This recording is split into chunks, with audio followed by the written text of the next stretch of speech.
Yeah, and speaking of passion, I mean, we definitely have a whole bunch of people here passionate about what NASA is doing here. Again, the lawn behind us just filled with media from around the world, making sure that they can help tell our story to everyone who is interested in hearing it. So back here in Florida, of course, we have NASA leadership also keeping a close eye on launch operations. Let's go now to Jasmine Hopkins, who is standing by with Lori Glaze, Acting Associate Administrator of NASA's Exploration Systems Development. Thanks so much, Megan. Yeah, we're honored to welcome Dr. Lori Glaze to the balcony now. Lori, this is our very first time having crew on an Artemis mission. How does that feel, and how does that change our overall approach to the mission? It's a really good question, and it really came home today when we were watching the crew walk out, and then we saw them get into their van and go out to the pad, and we've been watching them getting into the crew module. And so we've really put an enormous amount of rigor into assuring the safety of our crew. One of the most important things on this mission, different from Artemis 1, is we now have environmental controls and life support systems. One of the most important things we're going to do on this mission is test those out and make sure that we can keep our crew healthy and safe throughout their mission. We also on this mission have an activated launch abort system, which we had the system for Artemis 1, but it wasn't active. But we definitely had that active on this mission.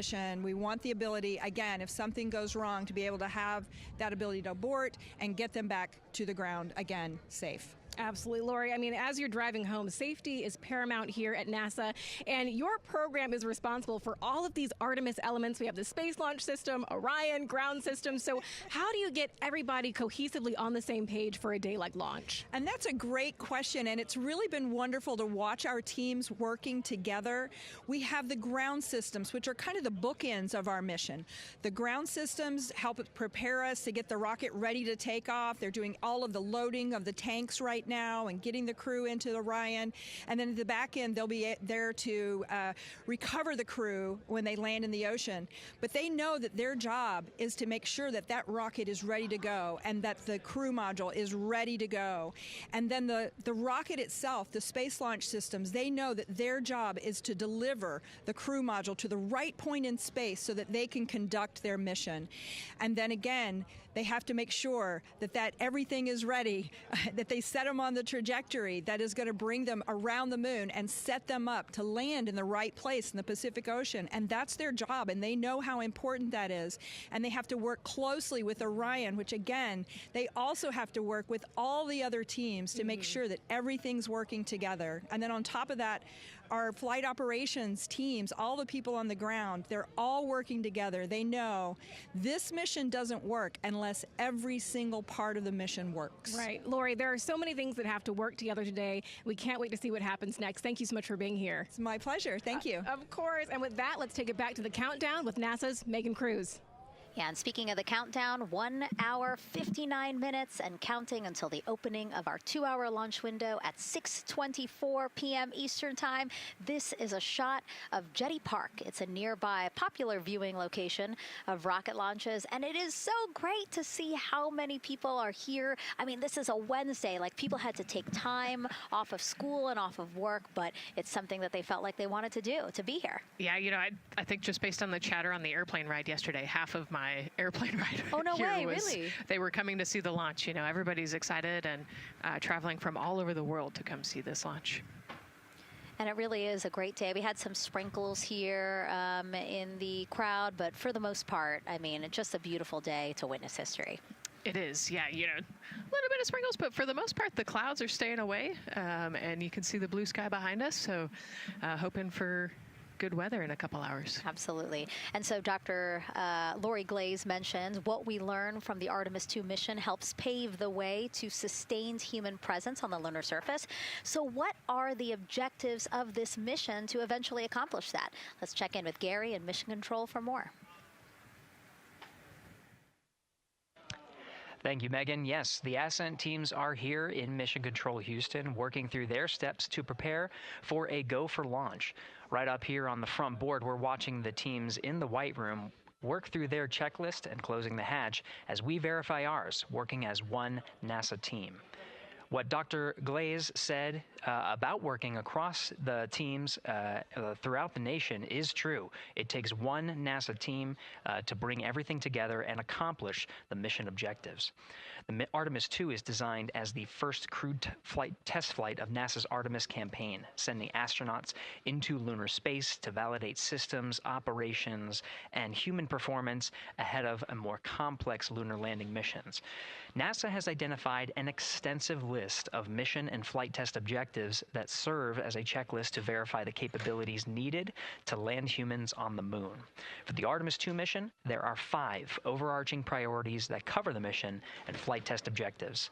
First is, of course, the crew. As the first crewed mission inside the Orion spacecraft, this mission serves to demonstrate the capability of safely sustain the flight crew throughout the mission, including launch, the deep space component, and return.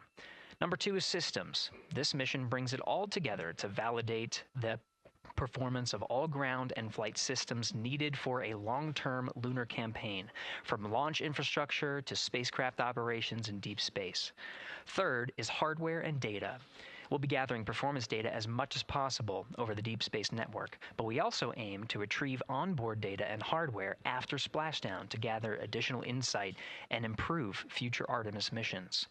Fourth is emergency operations. The crew and flight control team will be testing emergency systems such as abort procedures, rescue operations, and contingency responses. During the flight, astronauts will rehearse a number of these procedures to ensure that in the event of a real emergency, the planned procedures and operations are sound. And finally, there's subsystem validation. Engineers will be verifying subsystems across the board to ensure reliability across life support, propulsion, avionics, and navigation systems aboard the Orion spacecraft. Human spaceflight is a complicated endeavor that requires precision and confidence across all disciplines.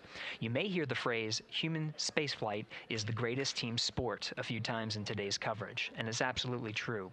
Not only does it need mastery of specific components, but the integration extends across thousands of people and facilities around the world to come together and make it all work. A lot of the work from many people has led to this moment, a rocket at the pad with humans on board, ready to put everything we worked for to the test.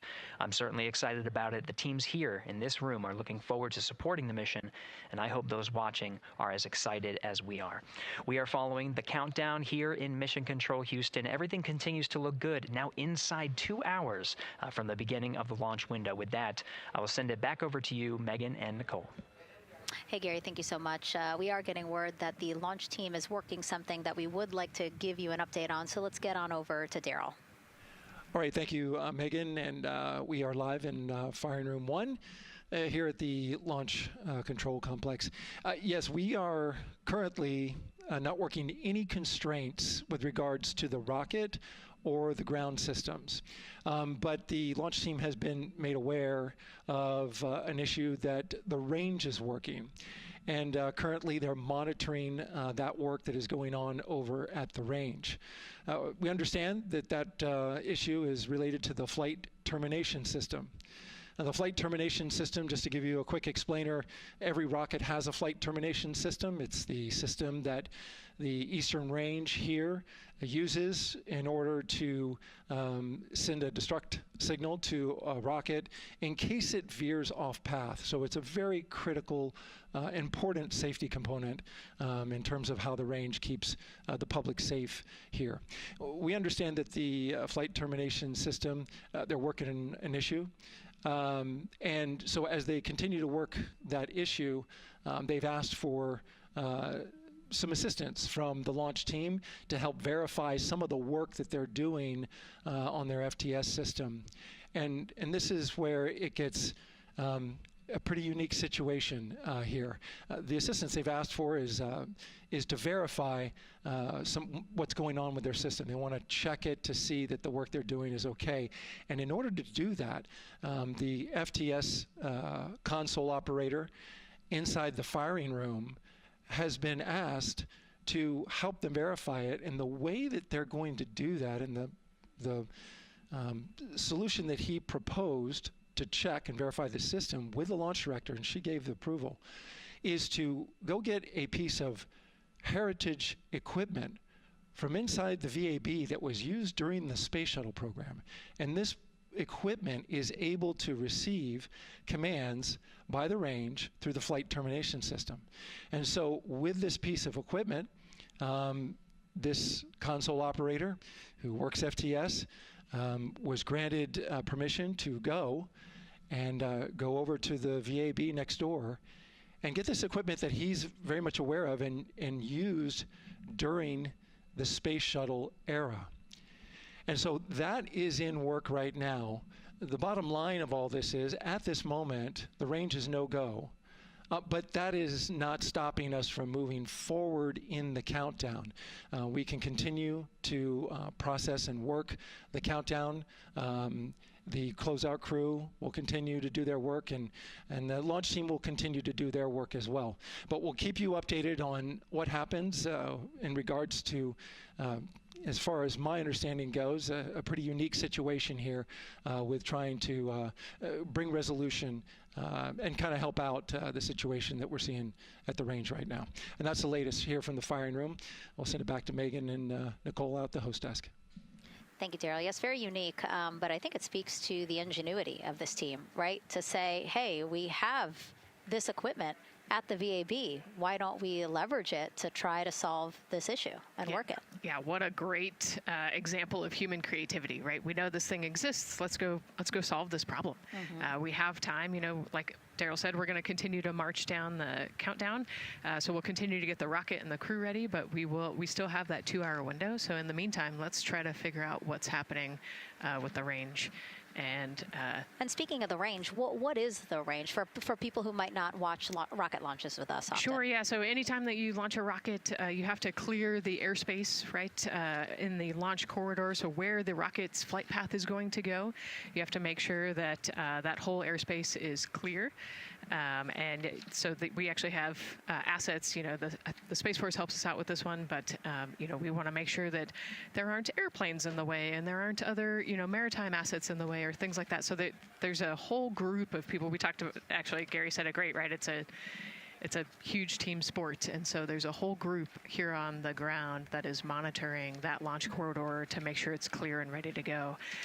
And so if they're having issues, then we definitely can't launch this rocket. We don't want to launch blind into a corridor that we can't see. Yeah, because as Daryl said, I mean, it is very important, the flight termination system, needing to activate it in case of an emergency. So yes, something that we will closely be monitoring throughout the countdown, and hopefully, again, won't be an issue, that they can fix this issue by going to the Heritage Hardware that's in the Vehicle Assembly Building. Right, what a great idea. Okay, so again, under 2 hours from the opening of our 2-hour launch window, 6:24 p.m. Eastern Time. The crew, as you can see there, inside of Orion, relaxing, getting updates from the team, but also just getting in the right headspace for hopefully launch today. 1 hour, 38 minutes and counting until the opening of the Artemis 2 launch window today, 6:24 p.m. Eastern Time. And we are looking at the rocket and Orion out on the pad, historic launch pad 39B here at Kennedy Space Center. What a great view, Nicole. Yes, it is. We can see the clouds out in front of us, but they are to the west, and you can see that there's some blue sky peeking through behind that rocket, which is good news.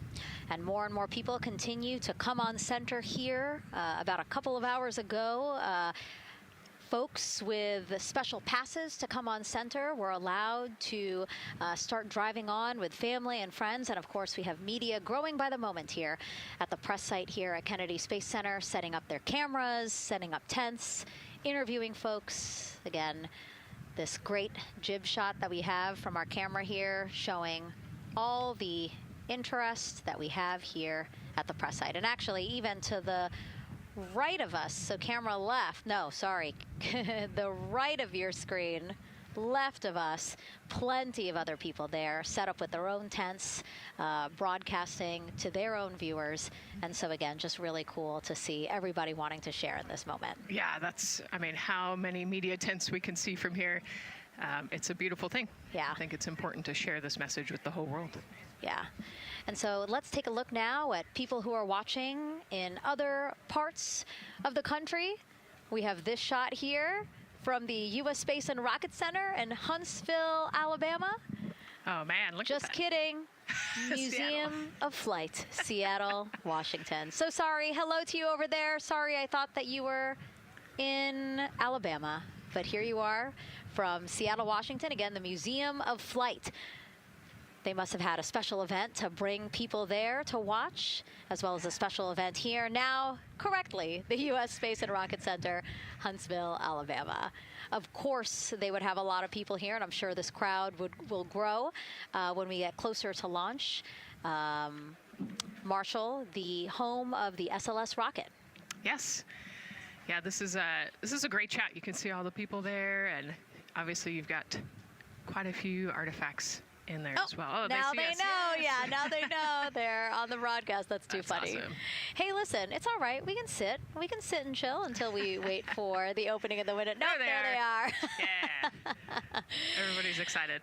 Thank you guys for showing us your excitement. I know deep down it was in there. It's just that you felt like sitting at the moment, and that's all right. There's a little delay. Yeah, that's all right. Well, thanks so much to those supporting these watch parties and bringing them to us live here. Actually, our video paths are taking quite a circuitous route to be able to bring those live views in from Seattle as well as Alabama, but we're glad that we can be able to share it with you in the broadcast now. And so why are we going to the moon? Why does NASA want to build a moon base there? Here's Megan Carter again with our moon board. All right, thank you, Megan. Yeah, so we are right around that hour-and-a-half mark, hopefully for that launch. It's going to be very exciting. So they are going to have a few days to be around the low Earth orbit, and then they'll be heading on to the moon. So yes, let's talk what will be happening. Why are we going to the moon? So obviously this is not going to be a landing, as we've discussed. They are going to be coming with 4,000 to 6,000 feet around the moon's surface, and this is going to connect us directly to our past. Those Apollo missions did have 6 lunar landings, and the Artemis campaign is looking to build on that past by going back to the moon, staying longer, and then going farther. So how are we going to do that, and why? We have obviously talked a little bit about that lunar South Pole, and we are focused specifically on the far side of the moon for this one for a specific reason. You might have guessed we're going to be looking for some resources especially, and that's going to be water or water ice. That is going to be giving us some really critical pieces for future missions. And as you can see here, we have identified 9 potential landing zones. So this is going to be a critical objective for our crew. Depending on when they launch, it will determine what is going to be visible, but we do have these 9 landing zones right here around the Shackleton crater. And as you can see here, a lot of that area is deep and dark, and that is where we are going to be looking for that water ice, because that is obviously going to give us not just water to drink, but as we know, that can actually be converted into our propellant potentially, that hydrogen and oxygen. So that is going to make the moon a critical place for that moon base, because we want to think of it essentially as a backpacking trip. If you have your tent and your hiking boots and your camping stove and all your gear, you don't want to take that out and be on the trail for the first day and then try everything out. You're going to test things out a little bit closer to home before you go out on that adventure. And that kind of goes for us as well. So the moon is going to be critical for us in the future steps towards our lunar landings, and then also for going farther on to Mars in the future. It's going to set us up for that deep space exploration, and we can't wait to see what they see once they get to that flyby. But for now, we are, like I said, getting closer. So I'm going to turn it back over to you, Megan. Exciting stuff. Again, the idea of accomplishing a moon base, like as we've been saying, sometimes things just seem like science fiction, and it's amazing that we're making it science fact. Yes, yeah, we're going back. We're going to scout it out, and then on the future Artemis missions, we're going to put boots back on the moon for the first time in over half a century. But we're going to stay, and we're going to learn from the moon, and we're going to, as Megan talked about, the water ice, and harness that resource, and not only learn from the moon about Earth and about the solar system, but also figure out how we get to Mars from the moon. And so what we're seeing now back inside the White Room with the closeout team, they are removing basically fixtures that protected the crew module hatch while they did work around it, right, Nicole? Yep. Yeah, so anytime that you're moving around and working, there are some sensitive sensors and parts of the crew module that we don't want to kick or bump into, and so it's easier to just put a guard up while you're working in there and then take it down later. And so this is a visual cue for us that the team is getting ready to close the last hatch. Again, the launch abort system hatch. Can you tell us about what the LAS is? Yeah, so launch abort system, this is, we have the crew module, and then what sits out basically on top of the crew module is the launch abort system, and it has its own motors, so that we'll arm it about 5 minutes prior to launch, and then it stays with the crew module until about the Kármán line, so that 100-kilometer point in space.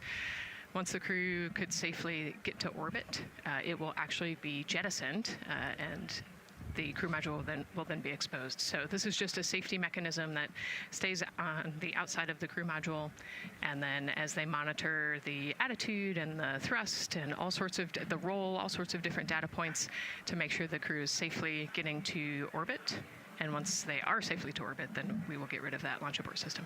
And it looks like they're putting all these parts that they're removing from around the crew module hatch into a bag, because they have to take this out with them once they leave the pad, right? Yes, yeah, we don't want anything left up there in the white room, and especially because that crew access arm will move away from the capsule and the rocket, and so we want an empty white room, no FOD like we talked about, so that we can have a safe launch. And this orange tube that you see on the right side of your screen, that had been inside the crew module providing breathable air to the crew. And now again, with the crew module closed and them getting ready to close the second hatch, that has been removed and is out of the way. So again, the closeout crew can continue to do their work. Yeah, that's just a duct to provide some cooling air and some breathing air to the crew and the closeout crew while they're in there. That's actually a good point, yeah. And so as we continue to watch the crew prepare to close the launch abort system hatch, why don't we take a look at the crew's mission patch? Now, crews have designed their official mission patches since the Gemini 5 launch in 1965. Reed, Victor, Christina, and Jeremy, they really wanted to play on the abbreviation of Artemis 2 to all, signifying not only the second major flight of the Artemis program, but also a mission to explore for all, by all. The crew chose the iconic Earthrise photo for a reason. It was taken by the Apollo 8 crew in 1968, the first crew to ever fly around the moon. The mission was to prove teams then were ready to land on the moon the same way Artemis 2 hopes to fly around the moon ahead of a lunar landing with Artemis 4. This time, as we've been saying throughout the broadcast, to stay on the moon and pave the way to Mars. Yeah, we talk about incremental steps, right? And so Artemis 2 is very similar to Apollo 8 in terms of that increment. They're going to fly around the moon and set up the rest of the Artemis program for landing on the moon, but also with a nod towards the fact that we do this for all humanity. And I love the thoughtfulness and how much importance they put on their patch design. Another camera angle of inside the Orion spacecraft. I was going to say, we might be able to see Rise, but I think it's right behind Reed's foot there. And so to orient people again, so basically we have Christina in your upper right hand, Christina in your upper left hand corner. Then you have Jeremy below her. And then the feet you're seeing, those are Reed's feet. And then next to him, the upper right hand corner, that is Victor, who's unfortunately hidden by Reed's feet, but again, that is the orientation of the crew inside Orion right now. Now, earlier this week, the crew got to stick their patch on a wall just outside the suit-up room. We can play that video there now. You can see that crews have been doing this as part of a pre-flight tradition again. Wow, Reed just making sure that thing won't come sure up. It's flat. And so now Victor is signing there, followed by Christina, and then Jeremy. That's a fun tradition, and your patch is up there too. It is, yeah, ours is on the left-hand side there. It's a fun tradition. This is a really fun day too. They did this a couple days ago, but it's just another step that makes it a little bit more real that you're going to be launching soon.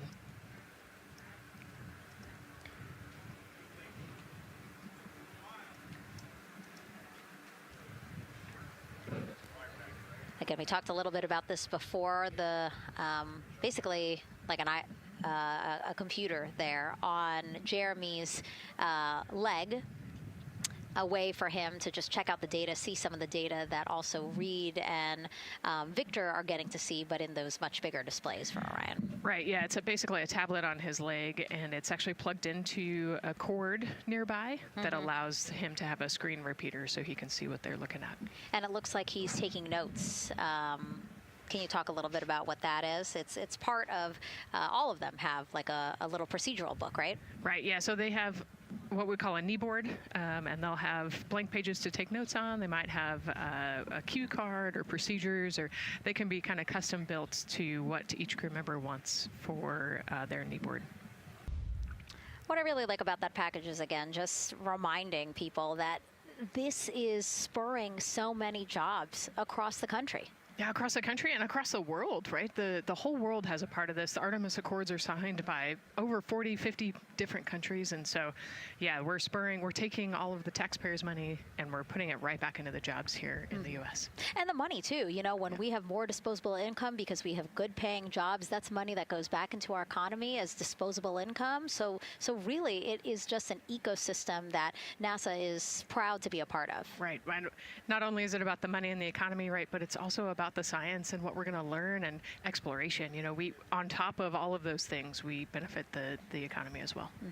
Obviously, Nicole is a wealth of knowledge. We're very lucky to have her. We're going to be tapping into that knowledge throughout the broadcast, and we have been for now close to 4 hours. So thank you, Nicole. I hope you're holding up okay. Yeah, I'm loving it out here. It's been great. Let's learn a little bit more about Nicole. Her first mission to space was actually last March. She launched from here at Kennedy Space Center as pilot of NASA's SpaceX Crew 10 mission to the International Space Station. And what a beautiful launch that was.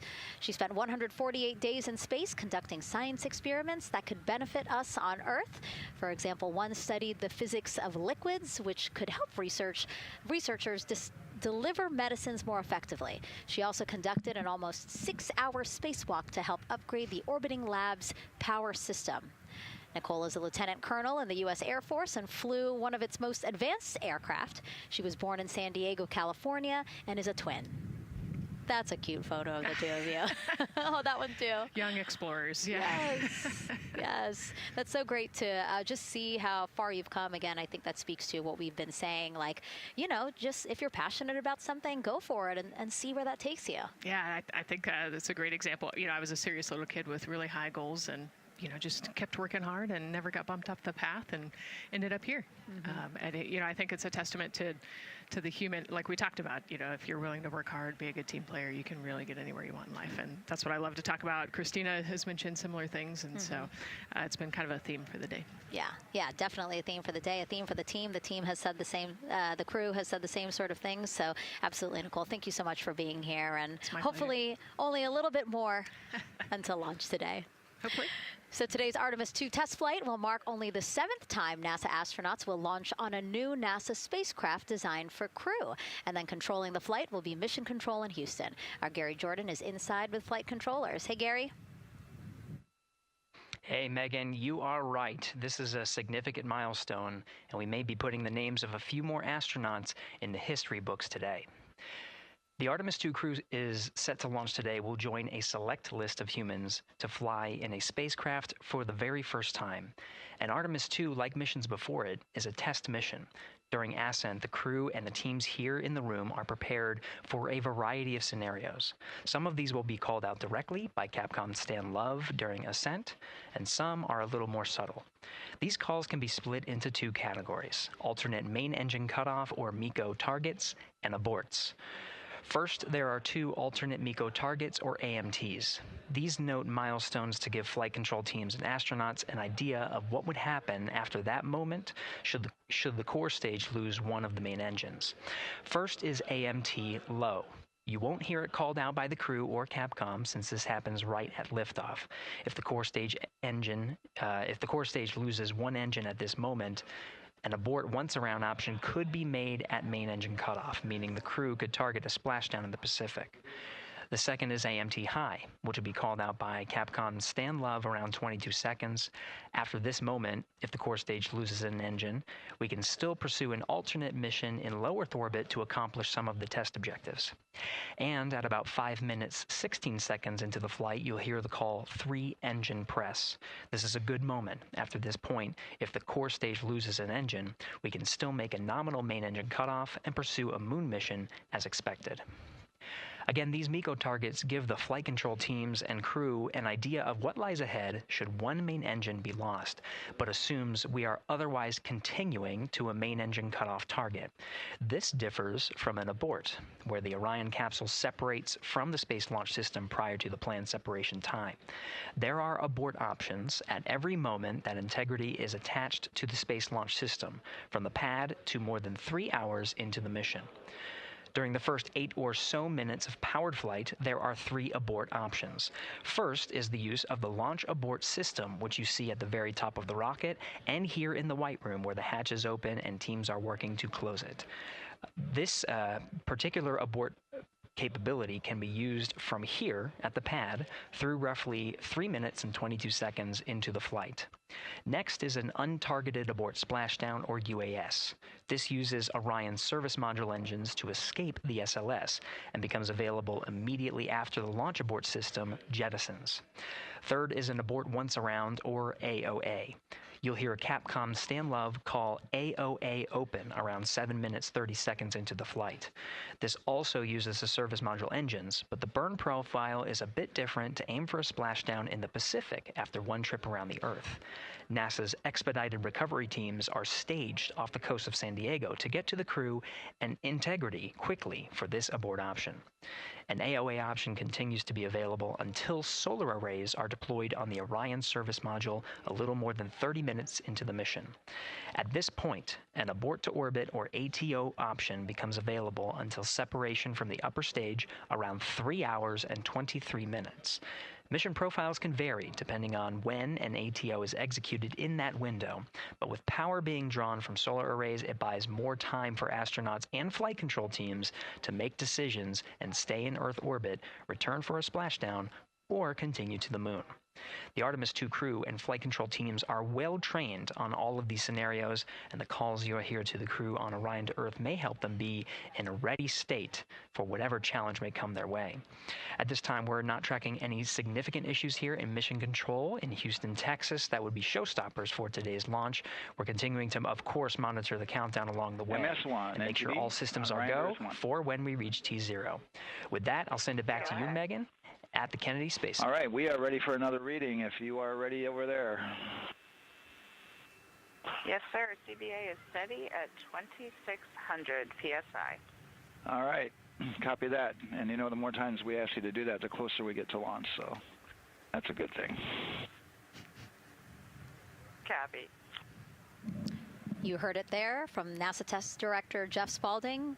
The more that they keep on asking her how the pressure is holding in the counterbalance assembly mechanism is a good thing, because it means we are getting closer to launch. So that's amazing news over the loops that we just heard on Orion to Earth 1. Again, that communication channel with the crew. But now I want to get back over to Daryl with the launch team. He has an update now on the flight termination system that the team was tracking. All right. Thank you very much, Megan. And we're getting an update now from the launch team as we speak.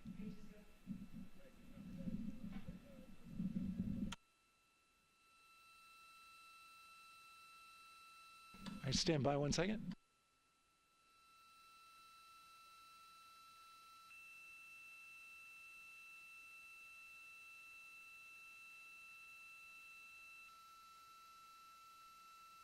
Okay. Sorry about that. We're just getting an update, in fact, about what I was about to report out on the range. And the good news is the range is go. So we reported that they were working to verify their equipment regarding the FTS system. And they asked for a little of that verification work to be done by one of the FTS engineers here in the firing room. He went out to the VAB to get some legacy hardware to help out with it. But in the end, this is a fix that the range had come up with to get clearance, to clear the range rather, and to as well work the FTS system. And so now they are go. Again, the range is go. That is no longer a constraint. And so you combine that with the fact that the rocket and the ground systems here also working, no constraints. Clear board here is great news. So again, the range is green, and we're continuing to work through the countdown. We got a weather update that came in to the launch director from Launch Weather Officer Mark Berger. He reported out that there's still a little bit of feisty weather activity that's happening up in the Titusville area. That's the city neighboring the Kennedy Space Center. Those showers had passed over Kennedy, and then now they're currently over in Titusville, currently still within that mile kind of constraint of flight through precipitation rule. But we're still far enough from the window that it looks like it won't be an issue. And in fact, we're seeing some good sunlight now breaking through onto the launch pad. As you can see, it's actually shining on the other side of the rocket here. But to the west, we're starting to see some of that clearing that was forecast. And so the launch weather officer held his forecast for 80% go for flight during our launch window tonight, which, as a reminder, is 6:24 p.m. Eastern Time until 8:24 p.m. Eastern Time.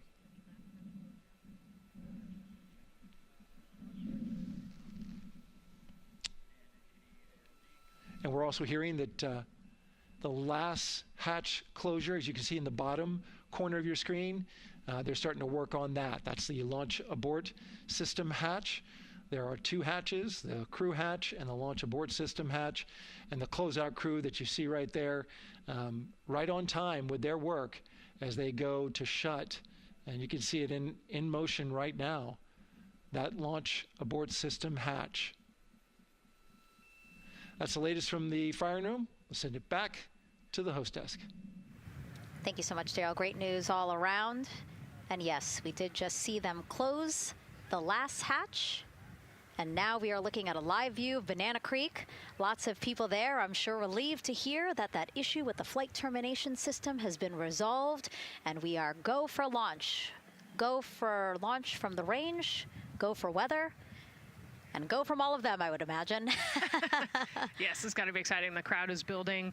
And as Daryl said, you can start to see the sun poking out here, and we can see all the clouds are moving north and moving away from us. So it's all good news. And so as we know, we have our Leah Martin down there at the Banana Creek viewing location, and she's standing by with some other guests.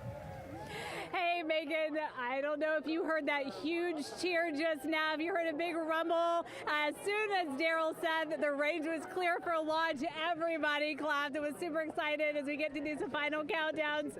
Standing next to me, I have Hudson and Maddox, the son of brothers here. And I asked you a little bit earlier, how excited are you to be here for launch? What did you say? I'm very excited. It's our mom's birthday, and, not a better way to celebrate right now. I asked you on a scale of 1 to 10, how excited are you? Would you say? 11. Yeah, 11. I'm very excited. Super excited. Yeah. So, Megan, we've been watching the launch broadcast here and hearing some of the questions that you and Nicole have been asking and answering. And I actually wanted to ask these two kids, if you could take a 10-day trip around the moon and take 3 people with you, who'd you take with you? Well, I'd take my dad and my mom. And, I don't know. Probably my best friend. I'd just say one of my friends, Oh, one of your friends. So brother got left out. Who would you take? That was just what I was thinking. My dad and my mom and my best friend. That's a pretty good answer. Your brother can get his own trip to space, right? Yeah. So I'm actually joined here also by Dad. Now, you were sharing with me that a lot of the work that you've been doing over the last several months has been prepping the launch teams, our engineering teams, our ground systems teams, to get ready for launch, to be mindful and to be in this moment. How does it feel to be standing here knowing that the people you've worked so closely with are doing what they're passionate about, or doing what they were born to do, moments away from launching this rocket? I mean, this is an exceptionally happy moment for us and all of us and the people that are, about to take off on this historic trip here. And I'm grateful to know that we've helped in some way, shape, or form to help them stay steady and calm, in such an exciting time within the agency. And so to just be here and witness it and know that, they've got some tools to help them stay calm and steady is everything to us. So. Fantastic. Well, Megan, we are standing by ready to go, and we're ready to cheer this team on.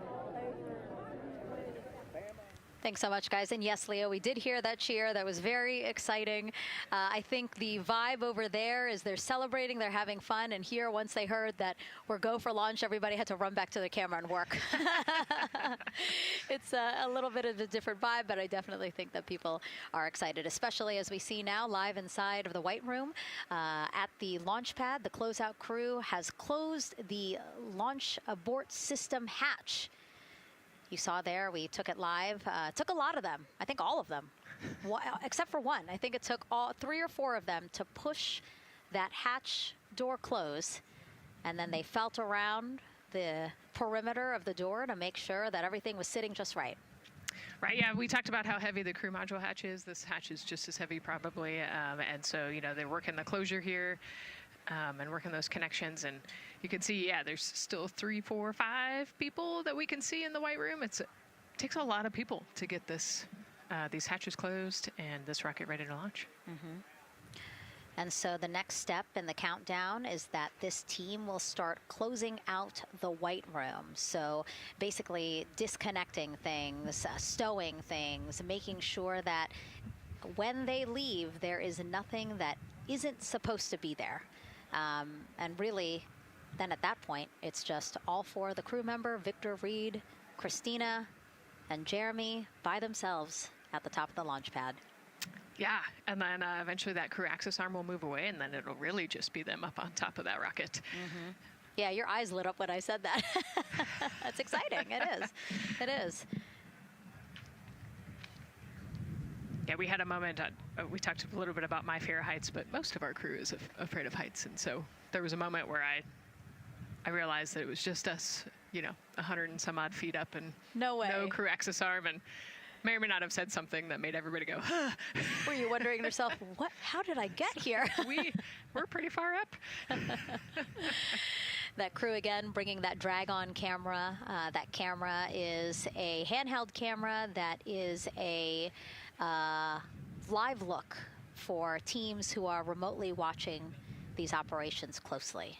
Again, verifying that things are as they should be before the crew starts, the closeout crew starts leaving the White Room. You see them checking their procedures. You can see they're covering the ends of those hoses. That's to protect those hoses from FOD, so we don't want any dirt or anything to get into those while we transport them and stow them. So you can see Andre there working to close out the hoses as well while they're cleaning up the White Room. And so they'll tape that close. You just saw number 5. Number 5 holding some tools. Again, we'll stow those away. You have to account for everything. Obviously, they did have tools out. They did have procedures, paper, notes out. Like, all of that has to go. Yes, and you can even see on number 3's hat, he's got a string that's connected to his suit there. Mm-hmm. That's, again, just to make sure that we don't lose anything. If, gust of wind or you get knocked or something, you don't want to lose a single thing in the White Room. So everything is tethered, everything is accounted for, and everything is protected. The crew now, another live view of them inside Orion. Jeremy, Christina, and Reed and Victor on the right side of your screen. What do you think they're thinking right now, Nicole? Oh man, just over an hour to launch. probably a little bit of a lull right now, monitoring some systems, but you can see Reed's got his feet crossed. So I think just trying to relax and, pass the time by maybe thinking through the items that they're going to monitor through the launch, the different jobs that each of them have throughout the launch. And once they get to orbit, this first day on orbit is actually really busy for them. They've got, 2 burns that they have to monitor. They've got to get the system set up, and they've got to get the cabin set up. So there's a lot going on in the next 24 hours for this crew. I think they've got a couple sections where they get to take a nap, but I don't think they get a full night's rest for quite some time. So, yeah, going through what's next. I am interested in the space food. So Reed, Victor, Christina, and Jeremy have a pretty big menu to choose from, so that's really cool. We're actually going to pull up a graphic now that kind of shows you some of the food that they're going to have with them on their 10-day journey around the moon. We know of more than 10 types of beverages. There's coffee, a mango peach smoothie, apple cider, lemonade. So those all sound delicious. And now I've just remembered I haven't eaten lunch. They're actually not too bad. I actually have a mango peach smoothie with me today. No way. Yeah. So you can see they come in these little packets here, but it's just kind of a dried powder that you add water to. So this would actually, you'd add 175 milliliters of water and let it sit for 2 to 5 minutes, and then you can stick a straw in it. You saw in that package they put a straw on the top septum portion there, and then you can drink it. And so this is the packaging. This is food that you brought up with you, or that you had while you were at the ISS. Yes. Yeah. Actually, this is all food that we have available to us on the standard, what we call the standard menu on the space station. And so, actually, the graphic there showed quite a bit of the standard menu that they're going to take with them. So, yeah, let's pull space it back food up, is space actually. food. Yeah, we can use the food that we have been using. Our food lab at Johnson Space Center actually creates that food, and then they stabilize it and they package it for us and everything. So they do a really wonderful job out there. We've got different types of food. You can see I've got this is a soup, tomato basil soup, so thermal stabilized. It's already hydrated, so you just throw it in that food warmer that we talked about, and then you can eat it. But then we also I have some shrimp cocktail here that's irradiated, so it's in a package that protects it. I'll show you. I've got a brownie too. That's probably my favorite one. But are we eating it? We might, if you're. Yes. Look, see, they want us to eat. I don't know what happened, but it worked out. With what we were saying here. So it's in an outer package to help protect it against radiation, and then it's in this inner package. And so this cosmic brownie, actually, the trick, Anne McLean, my crewmate, taught me. The trick is you got to put this in the food warmer and get it nice and warm, and then you can get it. But so what we do is we just take scissors and you open it up, and then it comes right out. So these brownies are nice because they don't have a ton of crumbs, and so you can actually just eat it pretty easily in space.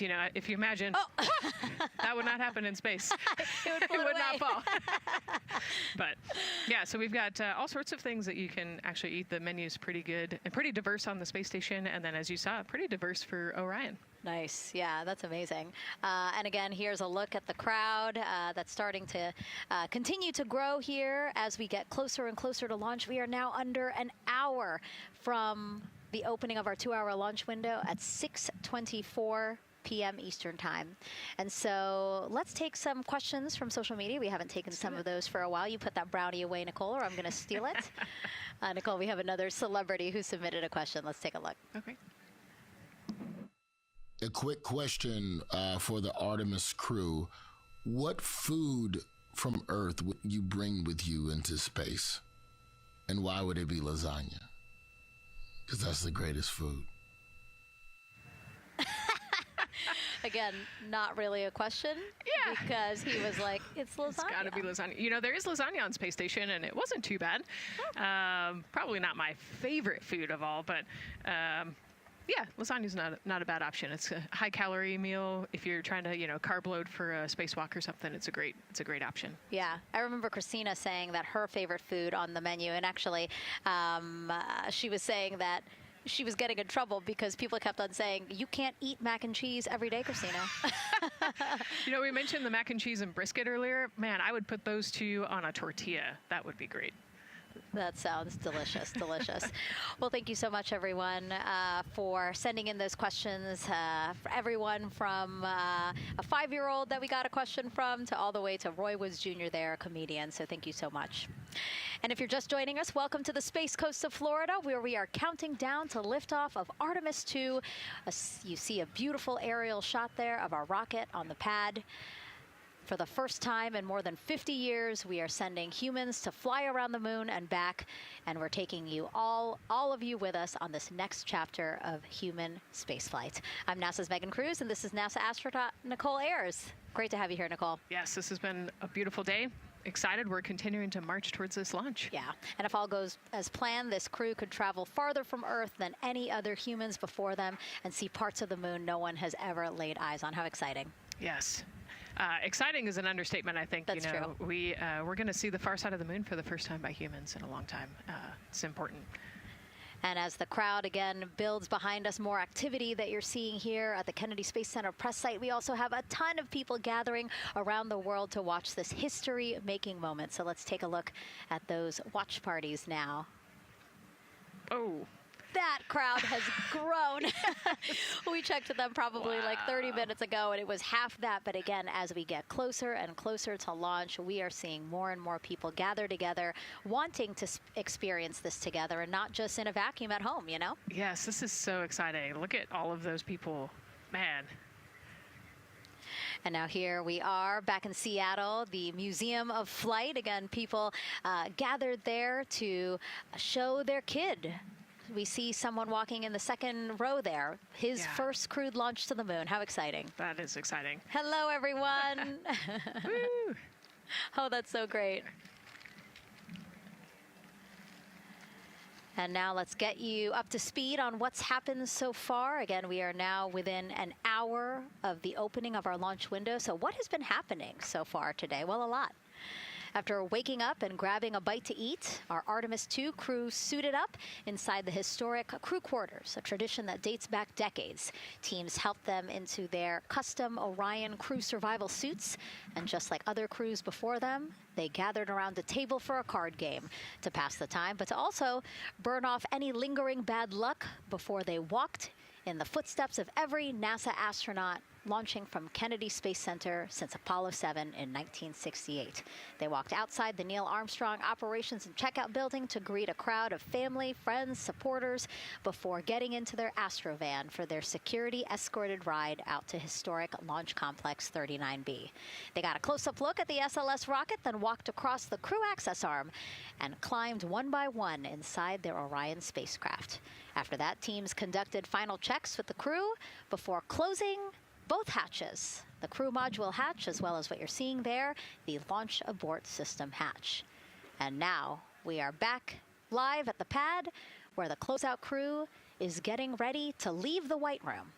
They are now tethered, Nicole, because they are about to move some pieces that connect the Orion spacecraft to the White Room, correct? Yes, there's kind of what I would call a shroud. You can see them working that there. So it is actually connected, so that way the gap between the crew access arm and the crew module, and well, I guess that's the LAS there, is covered. But they're about to remove that so that the crew access arm is not connected to the rocket in any way, so that it can retract here in the next few minutes. And for how we're looking with the launch countdown milestones, let's go to Daryl Nail in the Launch Control Center. All right, thank you very much, Megan. And as you can see there, the finishing touches, as you've been talking about, to the LAS, which brings me to that subject, because we currently are hearing the launch team is working an issue that was reported out with the LAS. At least there's an issue apparently with a battery on the LAS.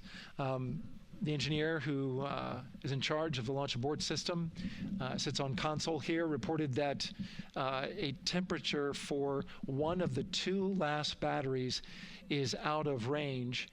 And although it's not a constraint for launch right now, it would be when that temperature is checked inside of T-minus 6 minutes, which is inside of terminal count. So right now, the team is working some troubleshooting on this issue.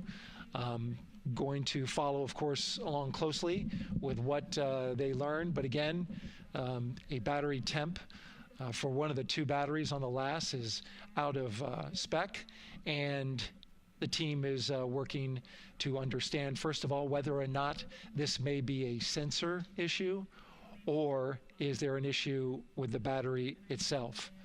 So again, looking into it, troubleshooting and researching as we speak. With regards to the weather, we did get some good news there. Launch Weather Officer Mark Berger reporting to the launch director that the weather chances have now improved for the window. We are up to 90% go, which is great news. Again, 90% go.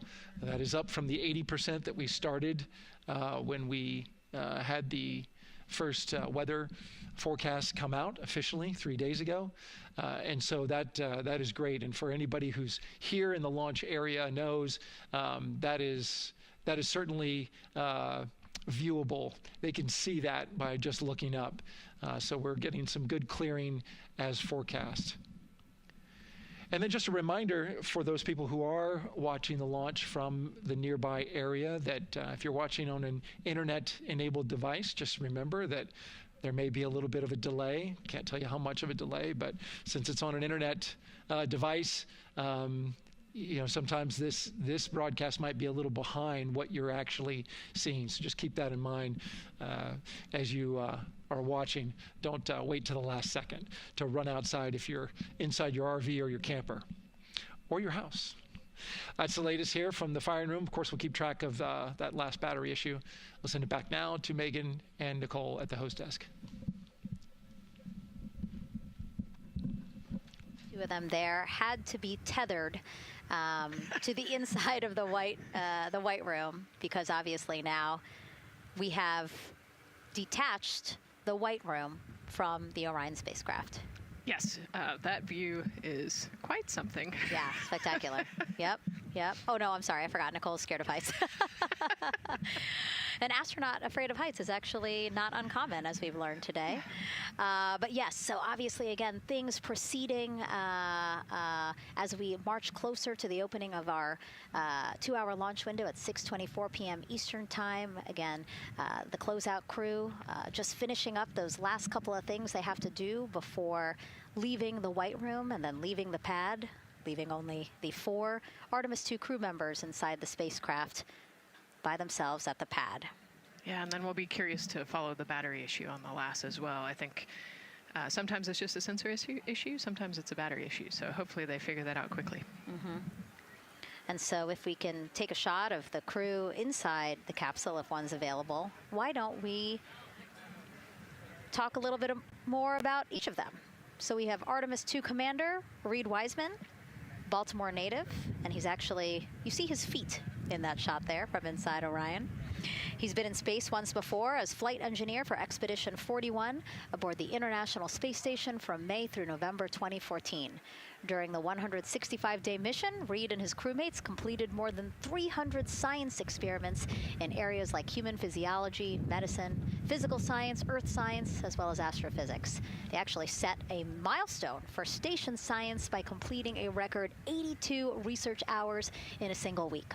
He also served as chief of NASA's astronaut office from December 2020 to December 2022. His 2 daughters were out to wave goodbye to him as he made his way to the launch pad. And again, there's Reed's feet. Reed is the one sitting in the seat to the right, closest to our camera there. So looks like he's relaxed by the body language of his feet. Yeah, I think they're kind of in a holding pattern, if you will, or a waiting period. So it makes sense that he's a little bit relaxed. He's also kind of just a relaxed person in general. He's wicked smart, but has a demeanor that keeps everybody calm. And so I think we're seeing that here today. And so in this shot, Reed is the one sitting on the left, and to his right, Artemis 2 pilot Victor Glover. NASA selected the California native as an astronaut in 2013, and at the time he was actually serving as a legislative fellow in the United States Senate. His first trip to space, November 2020, pilot of NASA's SpaceX Crew 1 mission.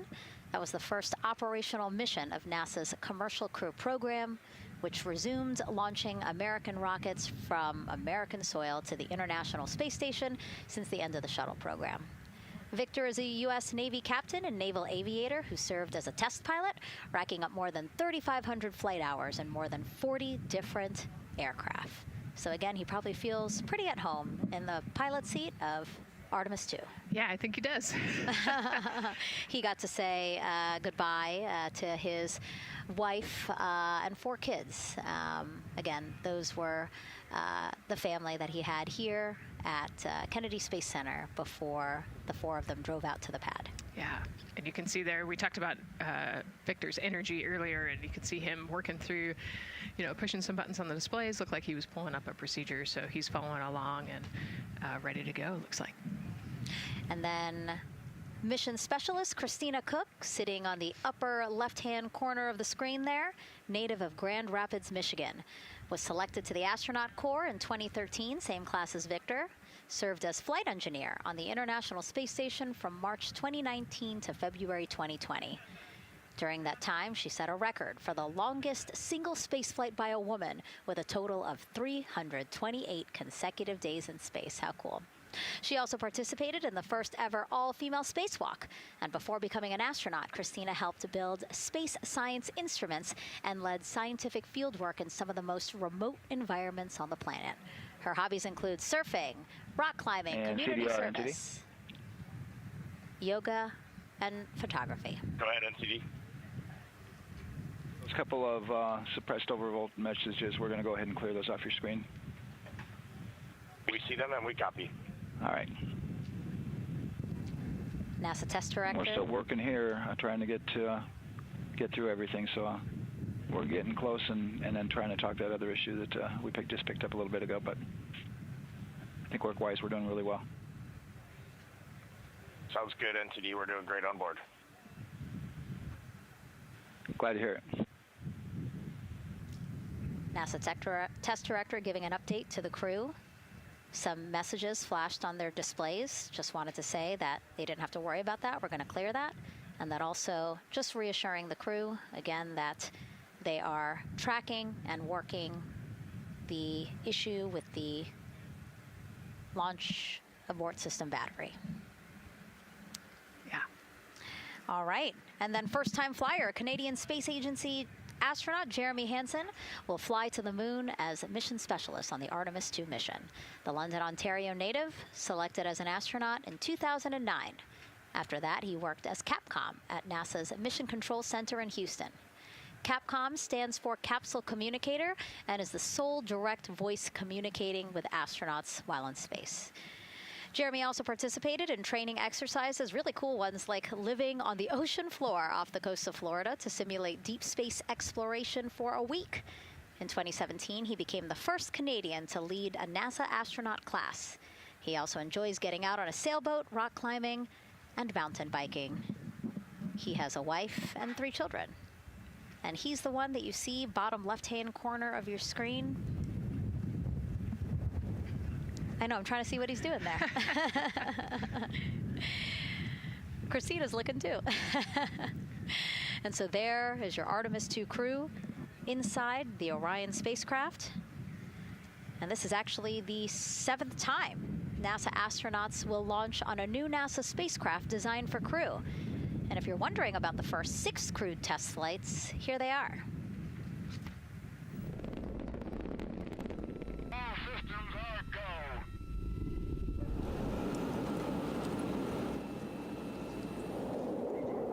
Gemini 3, Gus Grissom, John Young, March 23, 1965.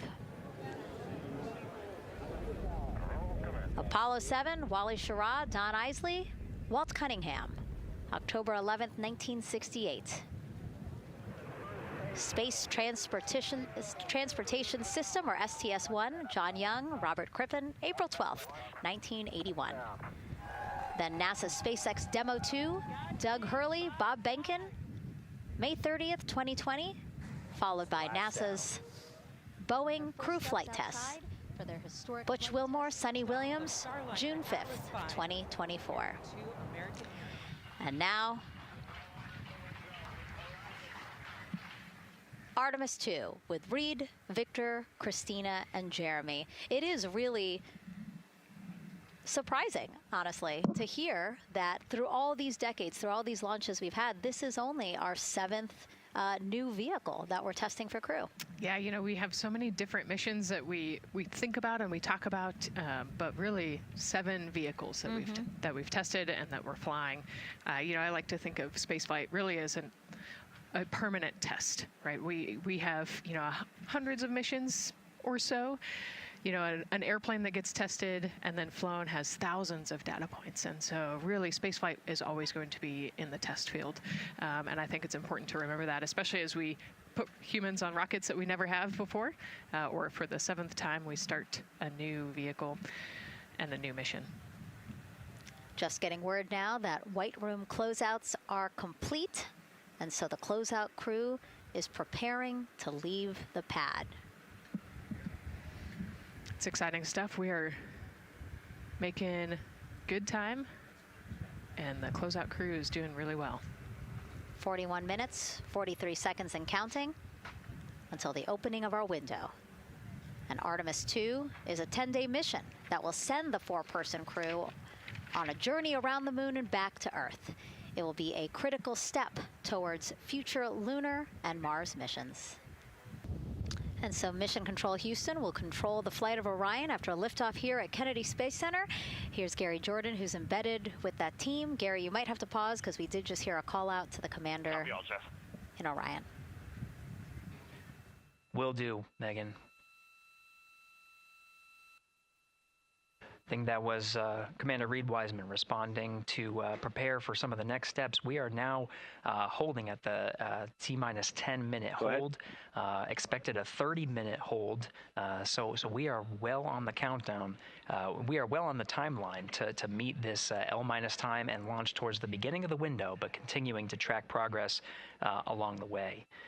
Again, I'm here with the Artemis 2 flight control teams in Mission Control Houston. The team in the room behind me has been monitoring the countdown and verifying their own mission-specific launch criteria of the Space Launch System, the Orion spacecraft integrity, and its crew. During the final poll before launch, if all looks good from each of the flight controllers in this room, Flight Director Judd Freeling will report a go for launch from Houston Flight. Upon liftoff, teams here take control of the mission and communicate with the crew while they fly on the Space Launch System. This phase of flight is highly dynamic, and each console position has a dedicated and important role of looking after critical systems. You'll hear calls from Capcom and NASA astronaut Stan Love in this room to the Artemis 2 crew as milestones are reached during the more than 8 minutes of powered flight on the core stage. Liftoff and ascent are just the beginning. This room will be staffed around the clock over the next 10 days to oversee every moment of the mission through splashdown. Here from the Johnson Space Center, we'll be streaming the mission live 24/7 so anyone can follow the crew's journey, take peeks inside the spacecraft, and share the experience of a lunar flyby with astronauts looking down at the moon's surface. Teams here have been rehearsing tirelessly in simulations to throw every conceivable and inconceivable scenario their way. We are ready and eager to begin the Artemis 2 mission. Still milestones to come as we continue the countdown, but we'll be right back with you during the ascent phase of today's flight. With that, Megan, I will send it back over to you at the Space Coast. Thanks so much, Gary. Under 37 minutes until the opening of our 2-hour launch window, 6:24 p.m. Eastern. I've never been more excited for a time. But why don't we send it back over to Megan Carter with the moon board to learn more about what happens after ascent. Absolutely. I am definitely also getting excited. Things feel like they're starting to pick up a little pace here. A lot is about to happen within the first 10 minutes of launch, but what happens after those first 10 minutes? Let me take you over here to my mission map so we can kind of jump ahead and let me explain a few things. So, our main engine cutoff is going to stand for MECO, and that is essentially where the rocket's job is done, and it is then going to turn the propulsion duties over to our ICPS. That stands for interim cryogenic propulsion stage. Don't try and say that too many times fast. But the ICPS is going to be right here, and that's our in-space propulsion. About 50 minutes into, after about 50 minutes into launch, it is going to conduct that first burn, and that's going to be the Parig raise maneuver. Essentially what that is going to do is going to raise the spacecraft from a lowest point of Earth just a little bit higher into space, and then they are going to conduct that nice path that's going to set them on that nice circular path around the Earth. That's when they're going to start to be able to really check out the spacecraft. The Orion spacecraft is going to be able to, like we've talked about, be maneuvered by the crew. They're going to check out those life support systems, and communication checkout's going to be vital at that point as well, obviously. Then they will be conducting that another burn, and that's going to raise them just a little bit higher again.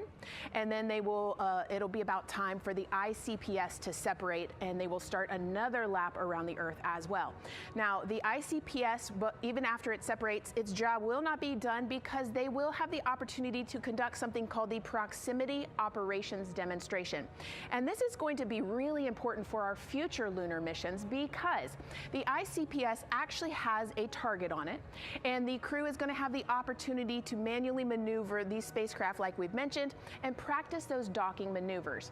Now, obviously, they will not be docking for this mission, but that is, again, going to be critical for those lunar missions in the future. Now, all right, after that ICPS has separated and they've done that second lap, they're going to conduct 2 more burns. And what these burns are going to do is set them up to the high enough orbit and a fast enough speed in order to conduct the translunar injection. This is going to be that critical moment and that critical milestone where they are going to produce about 6,000 pounds of thrust. And this is that point that is going to take them out of low Earth orbit into deep space, and it's going to set them on that nice path towards that lunar flyby. And I know we have talked a little bit about why this could be a record-breaking flyby and journey to the moon. And with that, I'm going to turn it back over to Megan so she can tell us just why. Yeah, she's talking about the distance record set by the Apollo 13 astronauts in 1970. They were 248,655 miles away from Earth, and this Artemis 2 crew might surpass that on flight day 6 when they fly around the moon by more than 4,000 miles. Yeah, it's a long ways. It's tough to fathom 250,000 miles from Earth, right? I mean, space, the space station is only 250 miles, and so we're going, I don't want to do the public math, but we're going much further than that.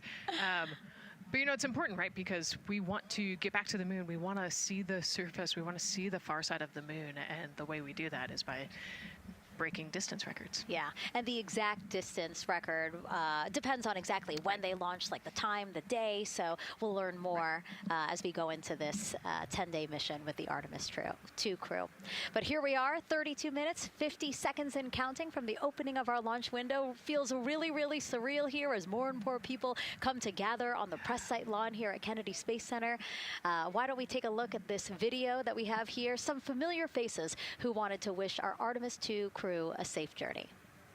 We are hoping to land astronauts on the surface of the moon in maybe 2 years. So yes, we are looking around the moon on this lunar flyby mission to see where we might park. Thank you, Roywood Jr.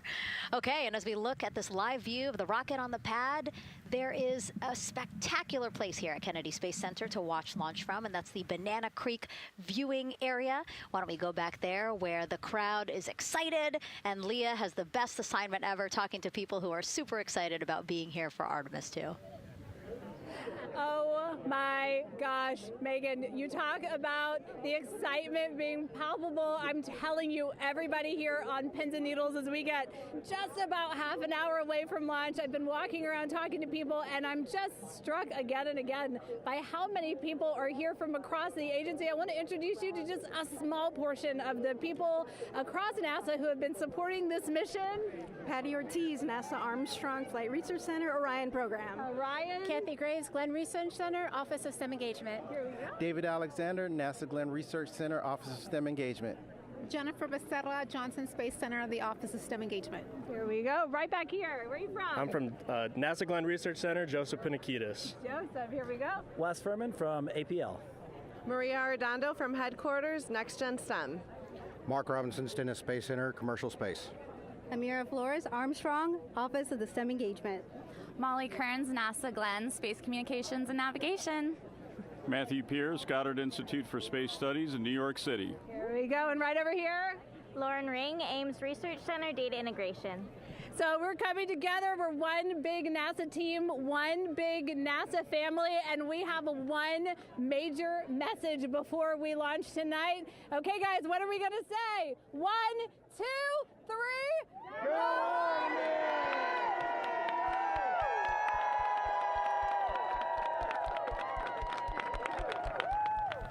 Oh my gosh. Oh my gosh, that made me so emotional. That was so inspiring to see. I mean, wow. Yeah, that was great.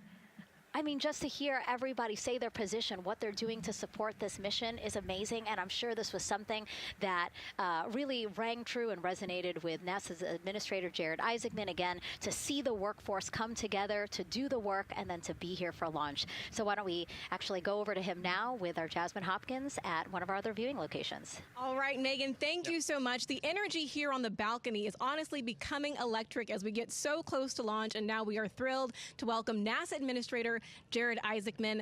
Jared, we're really entering a golden age of exploration. How will Artemis 2 set the pace for the coming years? Well, I mean, Artemis 2 is the opening act, right? This is the test mission. This is getting very comfortable with the SLS rocket, the Orion spacecraft. No humans have ever flown on this before, right? And we're going to put it through its paces. We'll go into Earth orbit for a little bit, make sure Orion's doing okay, and then we are sending them, right? We're going to send them farther into space than any humans might have gone before, 250,000 miles away, and it's going to set up for the subsequent missions. That's why we're going into the golden age of science and discovery right now, because you're going to see a moon rocket launch in 2027 when we do our testing with the lander. We're going to go for the landing on Artemis 4 in 2028, and in parallel, we're going to build the moon base, right? And that is going to be filled with science discovery and tech demonstrations that's going to support the enduring presence we're trying to create on the surface. Absolutely. So honestly, history-making years ahead of us, you know, with Artemis 3 and 4. But first is Artemis 2. What will be our single greatest takeaway from this mission? Well, I'll tell you, I mean, after ignition, to me, the moment that I'm going to be most excited for is splashdown. There's no question about that. Good shoots coming down off the West Coast. But look, I think the takeaway from this is gaining extreme comfort in the Orion spacecraft, right? I mean, this is very different than what we've done for more than a half century, right? I mean, the velocities that spacecraft is going to re-enter at, it's going to be new territory for us. We want to get our arms around that completely. So I would say the performance of SLS plus Orion is everything on this one. We want to make sure we do it in as a safe way as we possibly can, understanding what we are undertaking right here, bring our crew back, learn as much as we can from the vehicle, set up for Artemis 3 in 2027. Right. And Administrator, we've actually had a pretty young audience today here, some kids running around the balcony. How do you hope Artemis 2 inspires that next generation? You know, I talk about this all the time. Like, you know, one of our overarching KPIs that we should always be tracking is the number of people living and working in space. Well, you know what's another strong number 2 on that one? It's the number of kids that are dressing up as astronauts for Halloween, so that they grow up, that they're inspired to want to join in this grand endeavor, whether they come work with us here at NASA or they join in industry, but they're helping humankind venture out farther, pursue all the secrets of the universe. Yeah, I think we'll see a lot of kids dressed as astronauts this year. And finally, Jared, you've really made it a personal mission to get to know the people behind the work at NASA. Do you have any final thoughts, any final words before today's history-making launch? Yeah, well, one, I want to express a lot of appreciation. I'll tell you what, the 4 astronauts on top of Artemis 2 know this. It takes an army to pull a mission together like this, right? Across all 10 of our centers, all of our commercial partners, the international partners that come together to make this possible. My sincere appreciation for everyone who is currently working the mission right now, so getting them ready for launch, that will be watching over them in mission control, recovering this crew when they splash down off the West Coast. I have complete trust and confidence in your abilities. And everybody else who's not directly working on Artemis 2, Artemis 3 is coming up next year. When this mobile launcher gets back in the VAB, we're going to start stacking. Wow, plenty of excitement ahead of us. Jared Isaacman, thank you so much for being here. Thank you. Thanks for being here. Of course. All right. And with that, let's get back to the countdown with NASA's Megan Cruz. Under 25 minutes and counting from the opening of our 2-hour launch window, and take a look at all these people behind us. I literally, every moment I turn around and I see the clock, I am like, Oh, wow. Oh, wow. There are more people and less time. Yes, exactly, which is a great problem to have. 22 minutes, 15 seconds and counting from Artemis to NASA's boldest test flight in a generation. Now here we are, Space Center Houston. The crowd has exponentially grown throughout the day. We started showing you live shots from in there probably an hour ago, and now take a look at all the people there getting ready to witness history together. It's something really special to be able to witness something like this together. Yeah, you know, we've heard from celebrities and officials and kids, and, you know, it's amazing. People from all around the world came here today to Florida to watch, so it's something, it's hard to put into words, just how much support for this mission we're seeing today. And great news, too. Remember, the team was tracking an issue with the launch abort system battery. They appear to have cleared that issue, so we are go for launch. Yes, it's exciting.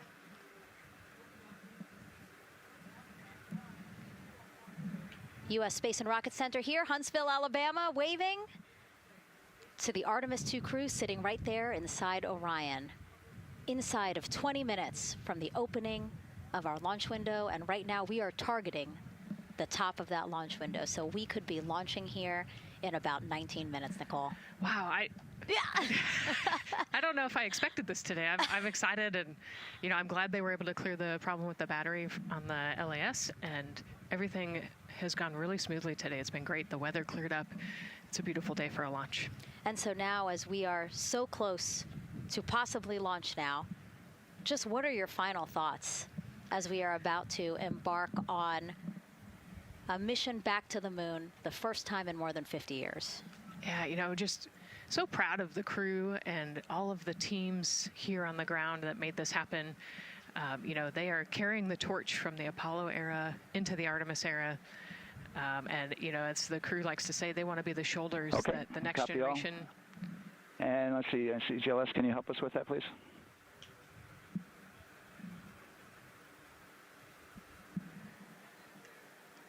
They want to be the crew wants to be the shoulders that the next generation can climb on. 001. You know, I think it's in their patch. We're going for all. It's in the name of their capsule, integrity, representing humility and the professionalism of everyone that got them there today. So proud of them. We love them. We're excited for them, and we cannot wait to see what they see. Just leveraging everything we've learned so far as an agency, taking us from Apollo now to the launch pad here, 39B, with Orion and SLS poised to again fly us into the history books. And before we leave you now here at the host desk to get back into operations, we just wanted to answer one question for you guys. We asked you earlier on today, what are you most excited for? And we asked you to go vote on Instagram and Twitch. Instagram, you guys said launch. Twitch, you guys said lunar flyby. So I think you guys will all be very excited since we are now about 17 minutes from the opening of our launch window today. And so with that, as we approach terminal count, let's send it back to Daryl Nail in firing room 1. Daryl. All right, thank you, Megan and Nicole, and just want to give you an update on the launch abort system that you just reported that they cleared. They believe, they're convinced, this is an instrumentation failure.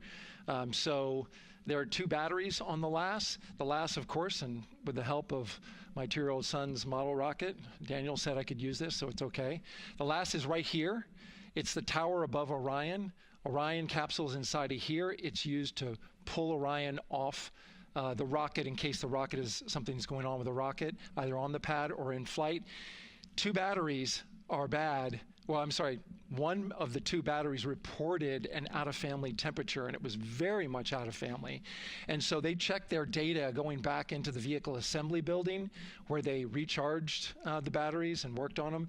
And they have good, solid data, they reported, that tells them that this is an instrumentation failure, that there's something wrong with the sensor. And so they took it before the mission management team, which has to accept the risk, any changes to launch commit criteria. criteria, which this would be one, and they all fully accepted it. So now we are clear as far as that constraint is concerned. And one quick thing as we count down now, we are getting into the final minutes before liftoff. There's a 2-hour window. We haven't quite set the T0 yet, but this is a list of the cutouts. There are 150 cutouts that are included for this 2-hour launch window. And that's important. They're in very small print. That's important because there's basically 16 minutes inside this window that they cannot launch. And these are because of small things flying in orbit. There's a lot more things in orbit than there were back in Artemis 1 when we had 35 to 40 cutouts. For that reason, because of these 156 cutouts, they're going to be managing the launch window as we go forward. So they may have to wait out one of these cutouts. They range in time between 2 seconds to 23 seconds, but you'll hear the NASA test director talk through that. We're getting ready to merge that loop from NASA test director Jeff Spaulding.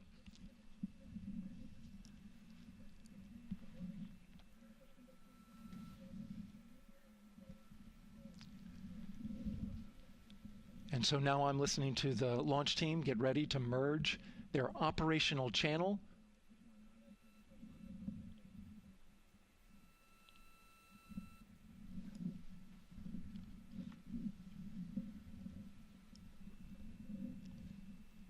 We're now entering one of the most consequential phases of launch day, and that's terminal count, the final 10 minutes. And OTC, NTD on 212 for comm check.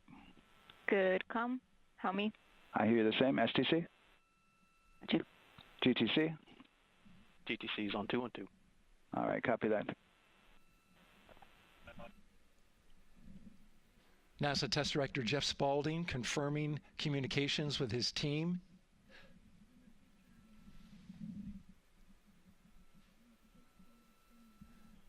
There will be 2 polls that we'll hear. One from Spaulding, the NASA Test Director, confirming the ground systems and the launch team are ready to proceed.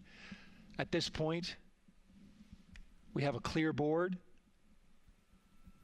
no constraints, but we need confirmation from each individual on the NASA Test Director team. So we'll hear him poll his team. The other poll that we're waiting for is the poll from Launch Director Charlie Blackwell Thompson, who will take that final status from NASA management before giving the go to come out of a hold. And you're seeing the clock count down at L-12 minutes. CCL, OTC, Orion, RS1. CCL. Yes, sir. Reconfigure ARS primary loop ISO valves. Copy, that's in work. And CDR, OTC, Orion, RS1. Go. ARS loop ISO valves are being closed at this time. Integrity copies. NGDLP. Go. Yes, I had a discussion with sea ice and with MER manager regarding the observation the sea ice had a few minutes ago. They were able to confirm with BCI photos that the condition that they observed has been there since 2025. MER manager has had a chance to review the findings, and they do not have any constraints from either a sea ice or MER manager perspective. Okay. Copy all. And Launch Director NTD, you copy? Yes, sir. I copy. That's good news. OTC, CCL 212. OTC. ARS primary loop isolation valve configuration is complete. Copy.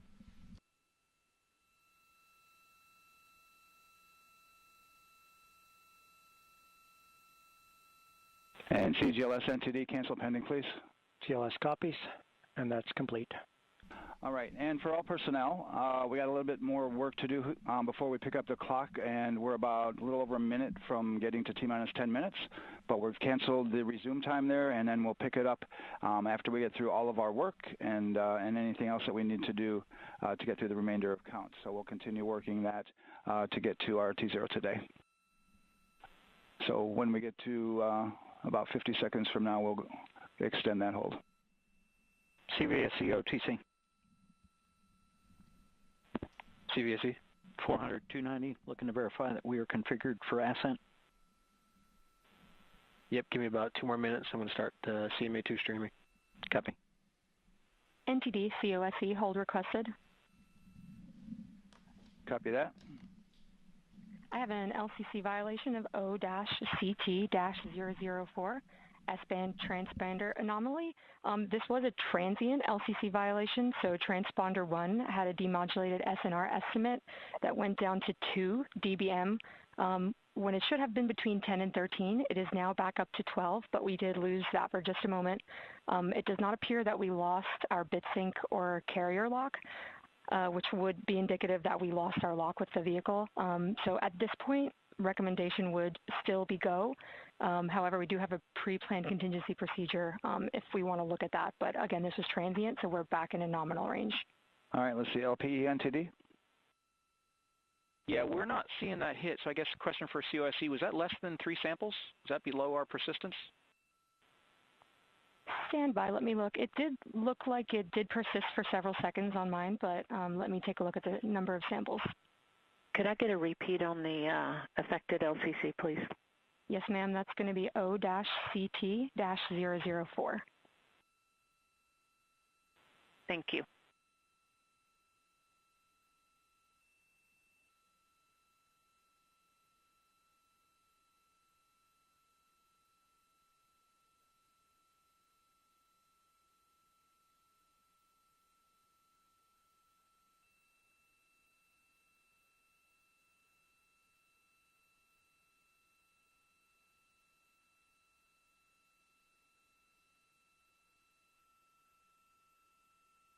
Yeah, us taking a look at the data right here, looks like that was a single sample. Yeah, copy that. RFTS does report that they also lost lock for about 5 seconds. So I would love to ask KUS and see if they also lost lock with the vehicle for any extended amount of period.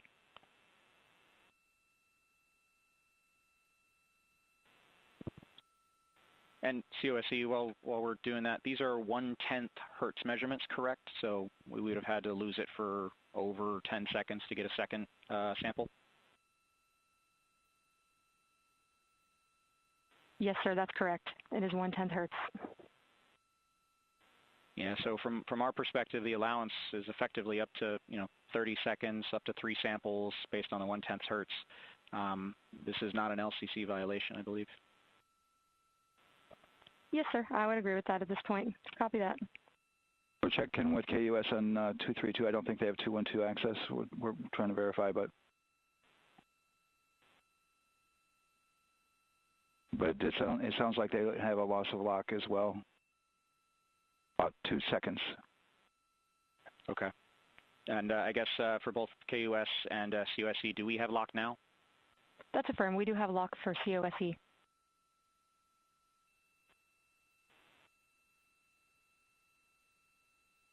Yeah, so from the integration console perspective, we did have a temporary loss there within the allowable, and per the requirement, let's go. And this is Houston Flight. We have lock and we have good telemetry here in GSE.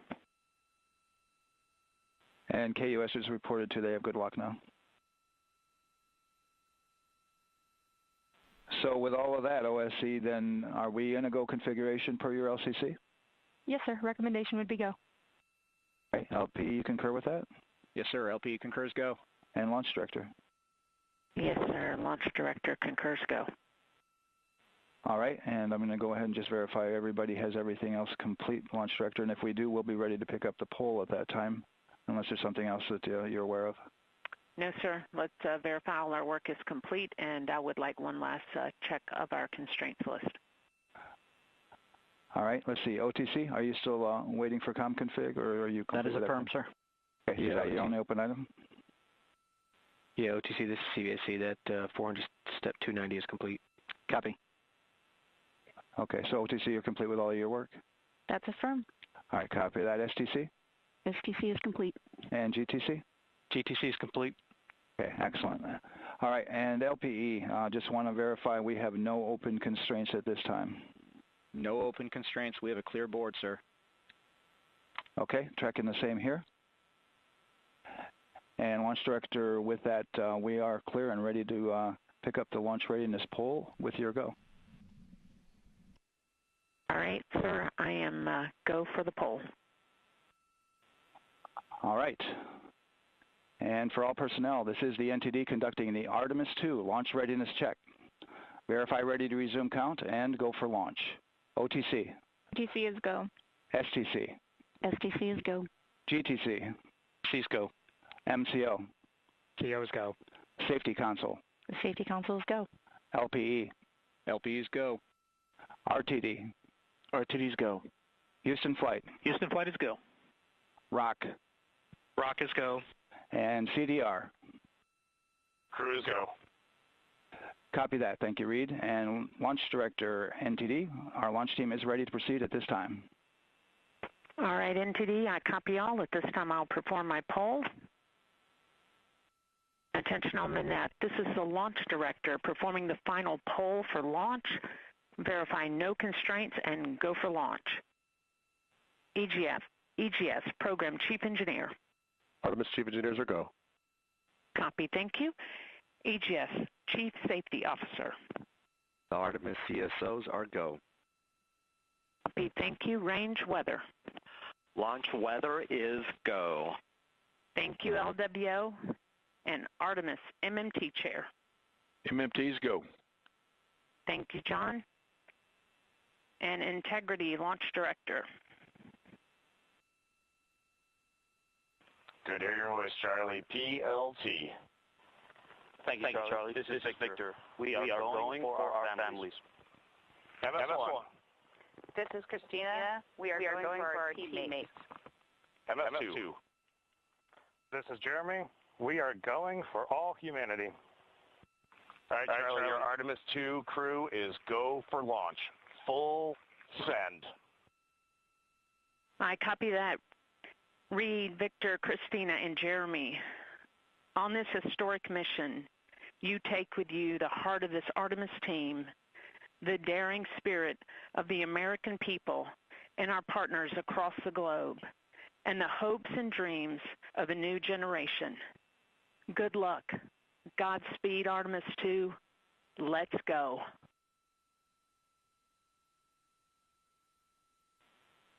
And into the Launch Director. Go ahead, Launch Director. Yes, sir.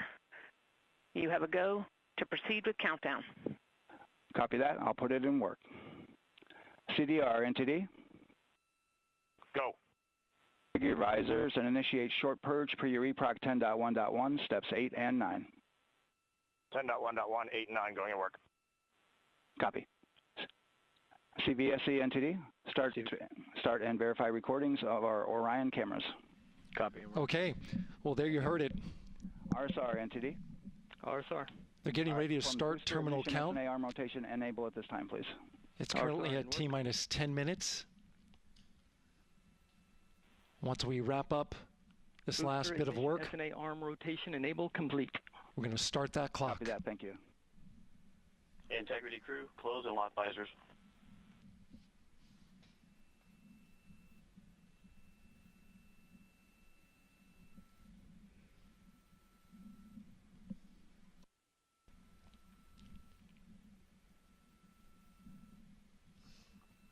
You heard an issue, worked in real time with telemetry lock on the Orion.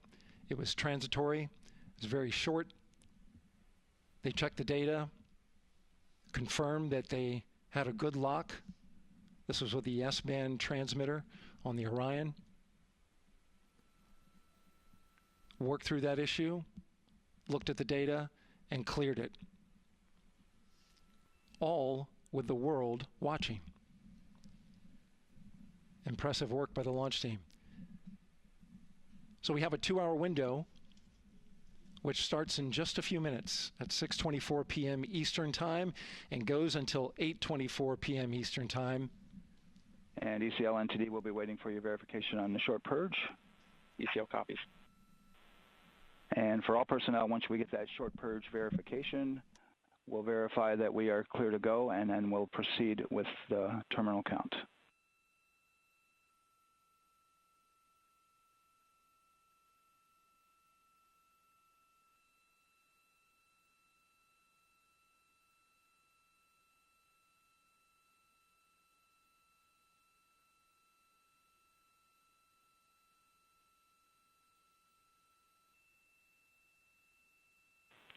ECL time estimate? About a minute. Copy.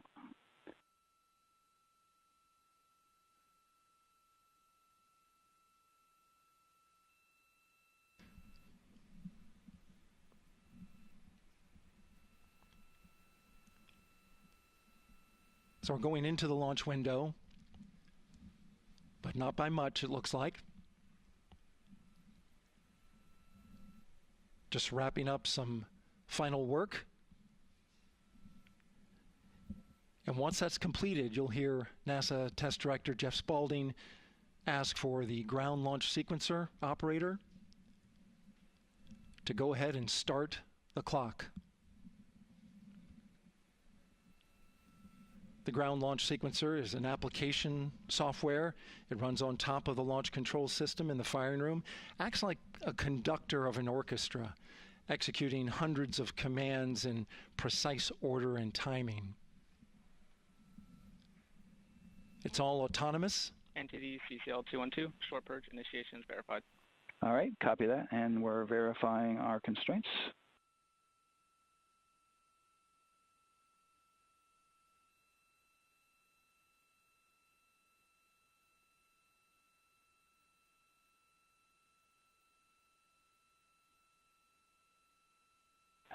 All right, and we're clear from cutouts. And with that, we're going to resume the clock momentarily. And CGLS, you can resume the clock on your mark. GLS copies. 3, 2, 1, mark. GLS mainline has been initiated. T-minus 10 minutes and counting.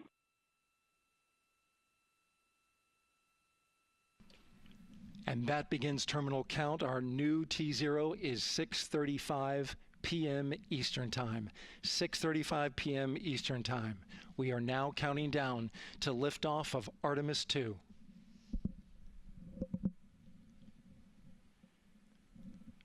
From now on, you're going to hear two voices on the loops. If everything goes nominally, NASA Test Director Jeff Spaulding, who's directly managing the launch team, and Alex Bendelos, the GLS operator who closely monitors the software. He has the ability to stop and restart the countdown.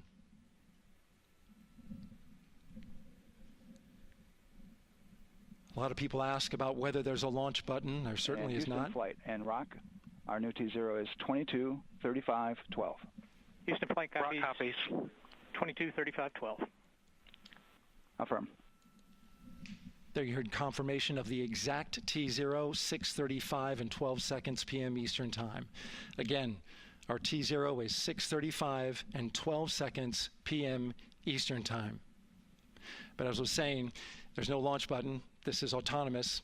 But there is a button that keeps you from launching, and that button allows the GLS operator to pause the countdown outside of terminal count and during terminal count and submit a hold to the next holding point. So the clock won't stop right away. If there's an issue, we'll go to the next stable holding point. This is how GLS configures the rocket and ground systems to a stable point where they can stop the countdown if that's needed. But right now, we are counting down. Our next big milestone, looking to retract the crew access arm. GLS is go for crew access arm retract. And there you see the crew access arm moving away.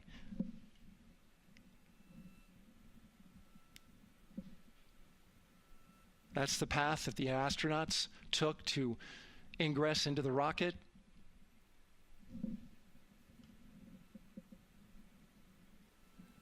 Until this point, that was their way off the pad if they needed to evacuate. But now with that arm retracting, the backup transitions to a launch abort system, and they'll begin arming that shortly.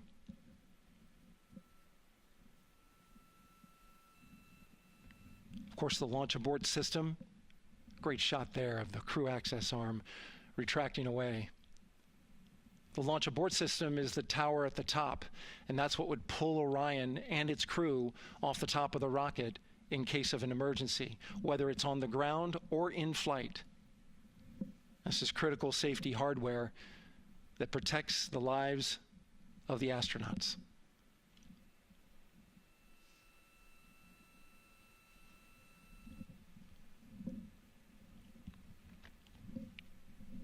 Starting at T-minus 6 minutes, the GLS will start bringing that and other high-energy systems online, starting with core stage pressurization.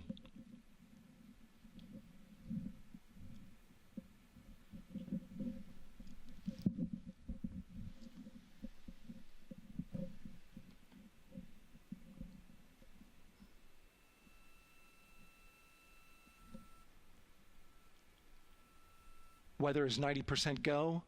The range is go. All systems are go.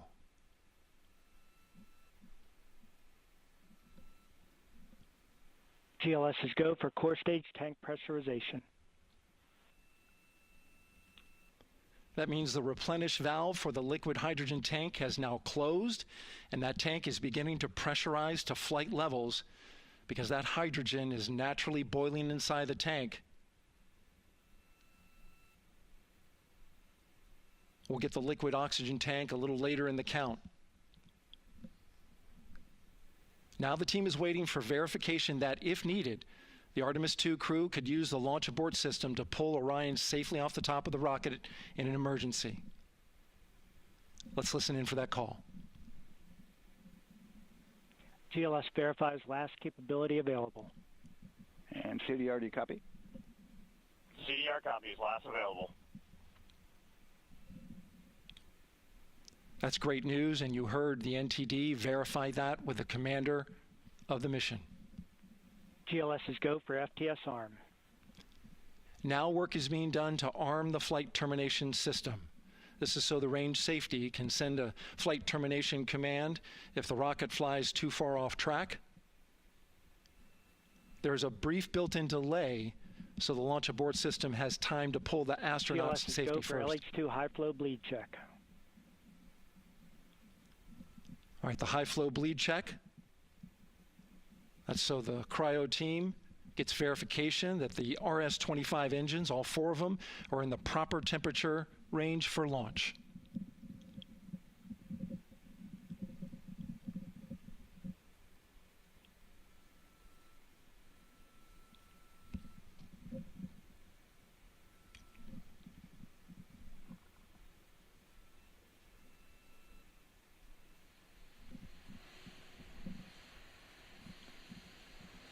GLS is go for core stage APU start.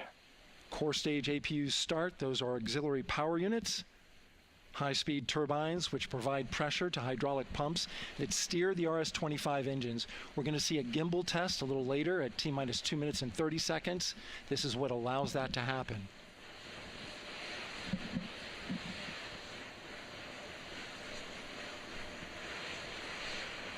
Coming up in about 20 seconds, we're listening for go for purge sequence 4. That's a helium purge of the 4 core stage engines downstream of the propellant valve. This gets all the air and moisture out of there.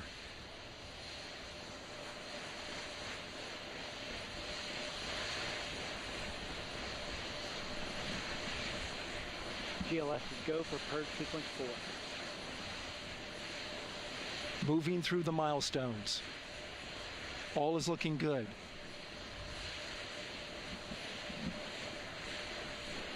Coming up in just a few seconds, we're going to get that thrust vector control actuator test.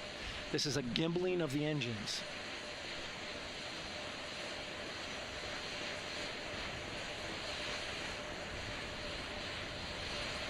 There are the 4 RS-25s, 3 of them shuttle heritage, 1 of them built from shuttle parts. And there you see them moving.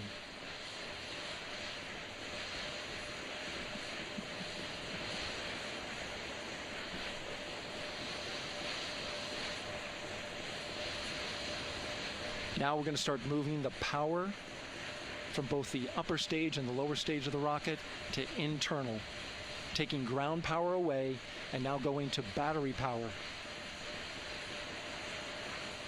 GLS is go for upper stage to internal power. All right, power is removed from the rocket's upper stage, the ICPS, and it's been switched to battery. Same milestone for the lower core stage coming up at T-minus 1 minute and 30 seconds. Right now, the 4-person Artemis 2 crew is 248,000 miles away from the moon. And if all goes well, they will fly by it in 6 days. GLS is go for core stage to internal power. All right, there's the rocket's core stage, which houses 3 flight computers, is now on its own power. There's no more hold time because there's no more margin on these batteries. So we would have to recycle back to T-minus 10 to recharge if we had a hold.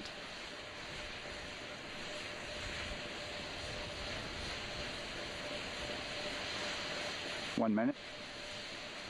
Right now, the rocket does not know what the T0 is, but coming up at T-minus 33 seconds, control shifts from the ground launch sequencer to the rocket's onboard autonomous launch sequencer, or ALS.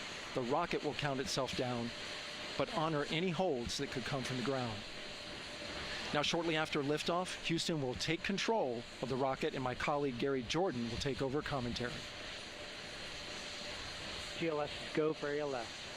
Great call out. The rocket is on its own. 4 brave explorers ready to ride the most powerful rocket NASA has ever launched. Sound suppression water is flowing. 15. And here we go. 10, 9, 8, 7. RS-25 engines lit. 4, 3, 2, 1. Booster ignition. And liftoff. The crew of Artemis 2 now bound for the moon. Humanity's next great voyage begins. Good roll pitch. Roger, roll pitch.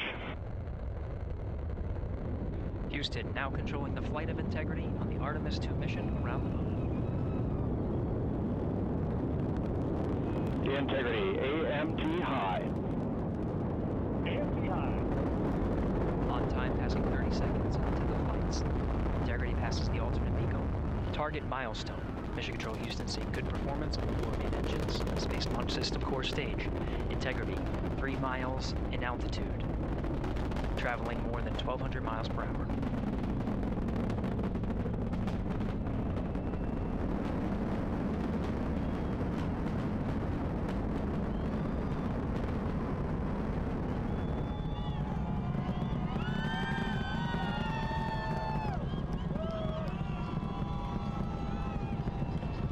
Mission elapsed time, passing 1 minute, approaching max Q.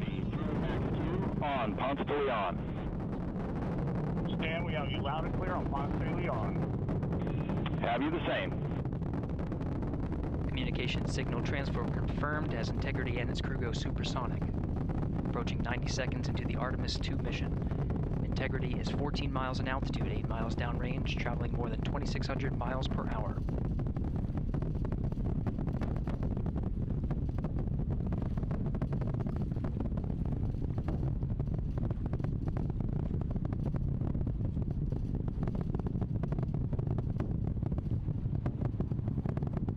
Minute 50 seconds of mission elapsed time, standing by for main engine throttle down to 85%, ahead of solid rocket booster separation, expected at the 2-minute 9-second mark.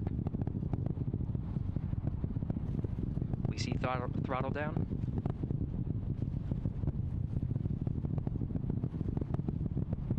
Confirmed separation.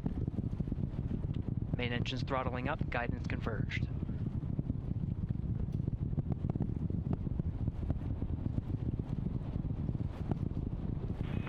Integrity, guidance converged, performance nominal, upper stage RCS ready. Copy all, Stan. Integrity, SM priming complete. SM priming complete. 2 minutes 45 seconds of mission elapsed time into the Artemis 2 mission. Thrusters on Integrity and upper stage confirmed in a ready state, ahead of service module fairing separation.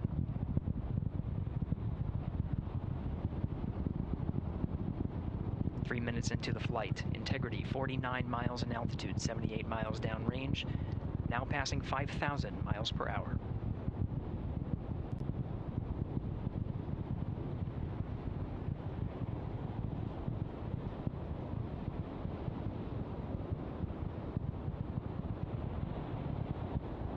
Standing by for launch abort system jettison. Houston integrity, good last jettison, great view. Copy jettison, Team Eco 8+02. We see the same on board, Stan. And Houston has you loud and clear on TDRS at the Kármán line. Outstanding, Stan, we have you the same. 3 minutes 50 seconds into the flight of Artemis 2, Wiseman, Glover, Cook, and Hansen cross the boundary to space with good comm checks. GPS signals acquired after last jettison now working on internal checks to verify accuracy. Flight Dynamics Officer analyzed the time of main engine cutoff, confirmed at 8 minutes 2 seconds, time of MECO.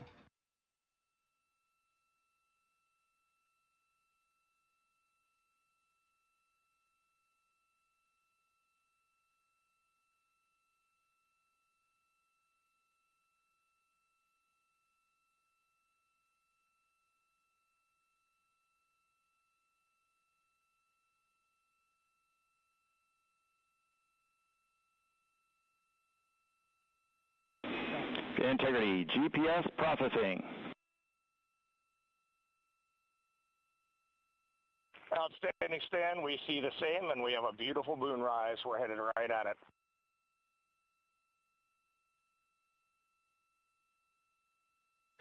Approaching 5 minutes into the flight, Commander Reed Wiseman confirms he has visuals of his destination. GPS guidance, navigation, and control software finishes internal checks and sends to navigation channels. Integrity, 3 engine press. 3 engine press. On time, now passing 5 minutes 20 seconds of mission elapsed time into the Artemis 2 mission. At this point, 3 good main engines are all that's needed to carry Integrity to a nominal main engine cutoff target. Though at this time, we're seeing 4 good engines here in Mission Control Houston. Integrity, 75 miles in altitude, 330 miles downrange, approaching 10,000 miles per hour.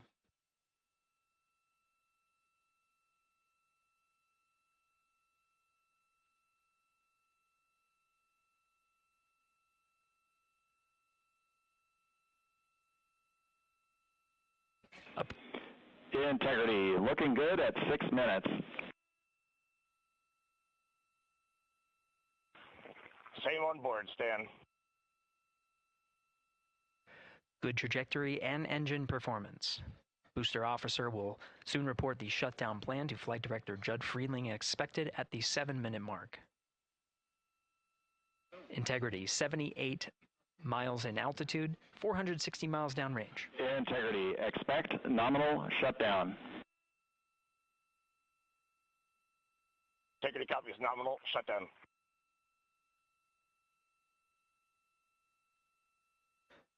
Six minutes 40 seconds of mission elapsed time. Shutdown plan is as expected.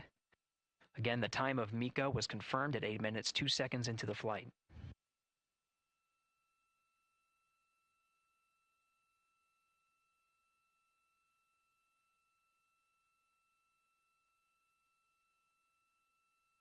Seven minutes of mission elapsed time. Throttling down as we approach the abort once around option. Milestone at the 7-minute 30-second mark. Now 84 miles in altitude, 650 miles downrange, traveling more than 15,000 miles per hour. Integrity, AOA open. AOA open. The window is now open for an abort once around option that would target splashdown in the Pacific Ocean. Still following nominal ascent at this time.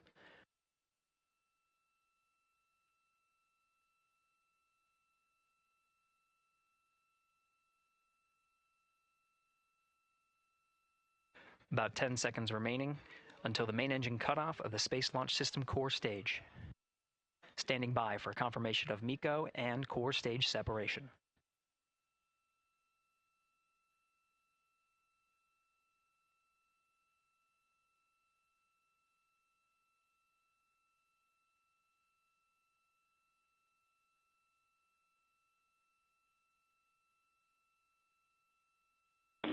Integrity and nominal MECO, core stage separated.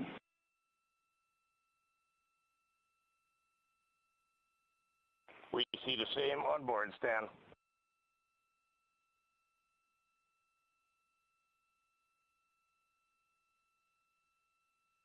Eight minutes, 40 seconds into the flight, we have a nominal main engine cutoff heading in the right trajectory on the way to swing around the moon. Core stage has separated, done its job. The Space Launch System upper stage, the interim cryogenic propulsion stage, or ICPS, still attached to the Orion spacecraft.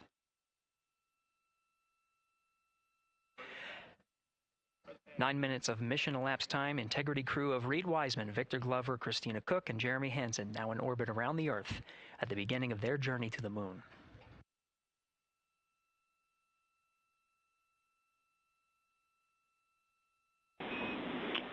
Integrity Houston, looking ahead to PRM numbers so far per the pad.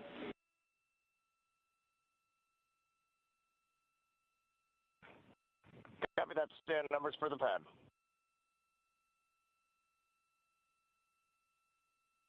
Capcom Stan Loves now reminding the crew that the perigee raise maneuver time of ignition is as expected prior to booster ignition.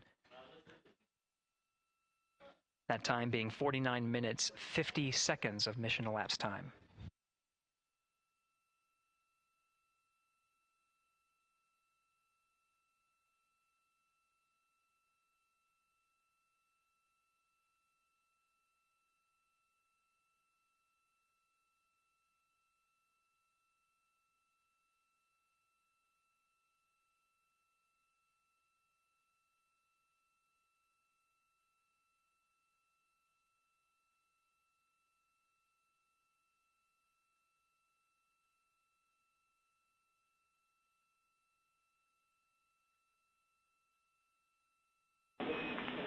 Integrity, good. NEDS deploy.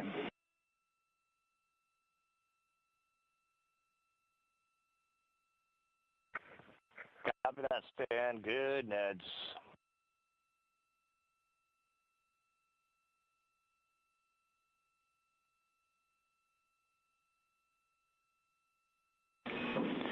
And Integrity Houston for PWD setup. Just a reminder, halfway open on the secondary. We copy that, Stan. Halfway open.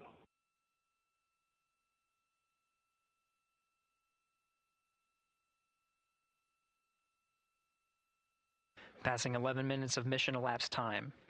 Here, overhearing the conversation between Capcom Stan Love and Commander Reed Wiseman, already passing some milestones. We have a good nozzle extension deployment system. That is confirmed. Complete. We also have the visors are confirmed up. Now past the dynamic phase of flight, that is ascent. Their launch and entry suits that provided them an extra layer of protection.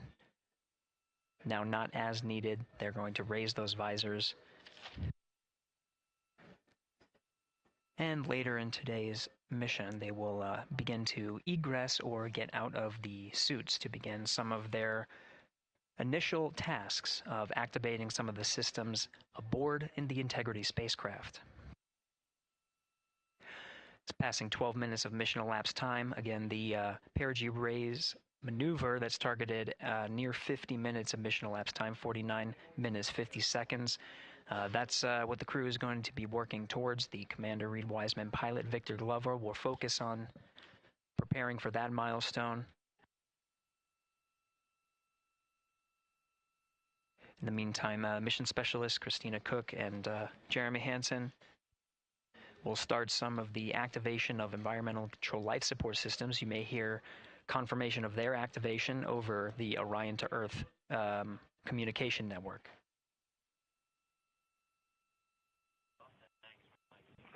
Houston, C3 aux power back in auto. Copy C3 aux, and we're 2 minutes to maneuver.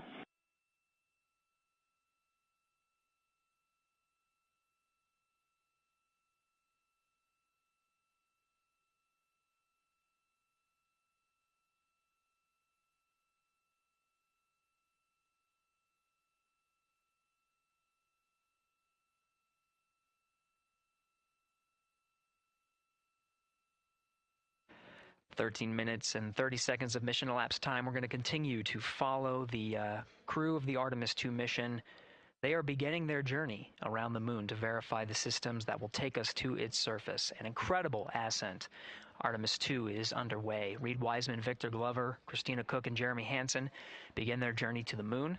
Still milestones to come up as we await solar array deploy and the critical burns that will get Integrity into high Earth orbit around the Earth before engines are fired to get us around the moon. We'll keep tabs on Integrity and its crew from here in Mission Control Houston. But for now, we're going to send it back to you, Megan and Nicole at the Kennedy Space Center. Very jealous to hear how the launch experience was over on the Space Coast. Yeah, Gary, if people are just joining us, welcome back to the Space Coast, where we just saw Artemis 2 lift off 14 minutes ago. And wow, what an amazing launch, and an emotional one, too. As soon as the rocket lifted off, Nicole, you had tears in your eyes, I had tears in my eyes, and we had all these people around us cheering. It was amazing. Yeah, the energy was wonderful. I mean, it was a beautiful launch.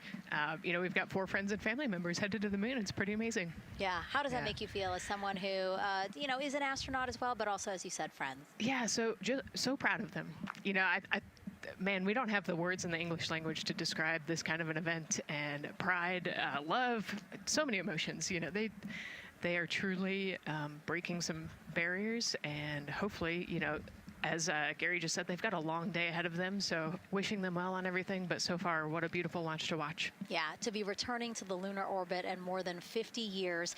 Maybe they go farther from Earth than any other humans before them. Maybe they see parts of the moon that we've never seen before. I mean, what a great start to what could be all of these milestones that we break in just a 10-day mission. Yes, what a way to welcome in the Artemis generation.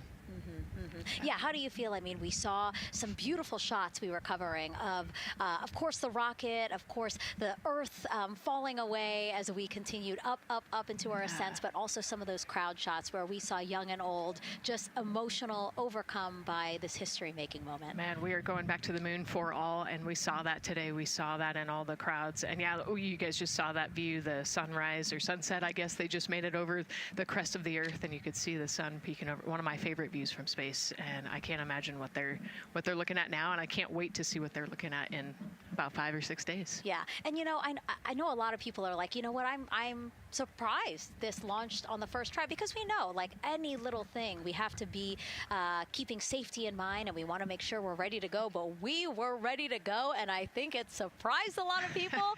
What a wonderful surprise on this Wednesday evening. It did, you know, and it kind of surprised me as well. But you know, it's just a testament to the team here that has been working so hard on Artemis. You know, Artemis 1, we learned a ton of lessons. We learned a ton from the wet dress for Artemis 2. We were able to go in, fix those things. We even had a couple mishaps today, not mishaps, but a couple, you know, anomalies today that the team creatively came up with solutions for. It's just a testament to the teamwork that gets us to the moon. And so we can continue to watch Christina, Reed, Victor, and Jeremy on their way now to the moon in Earth's orbit, and awaiting the next in-flight milestones, deploying Orion's solar arrays. So why don't we get back in with Mission Control and Gary. Hey, thank you, Megan. Again, we're following along in the action. It is a long day. They have a number of procedures they need to get to immediately in their timeline. And Integrity Houston, cross-tie is on board per the ETSI-DEM. We copy, Houston. Thank you.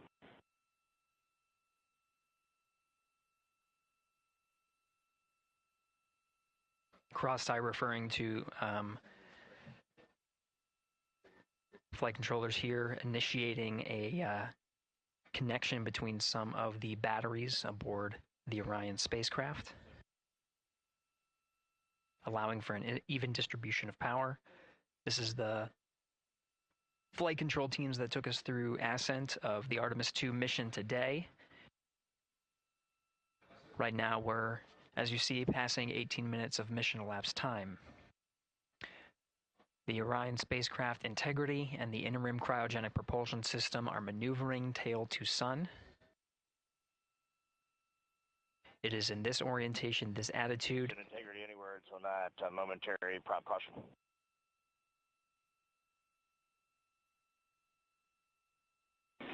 And Reed, no action. We're looking at it.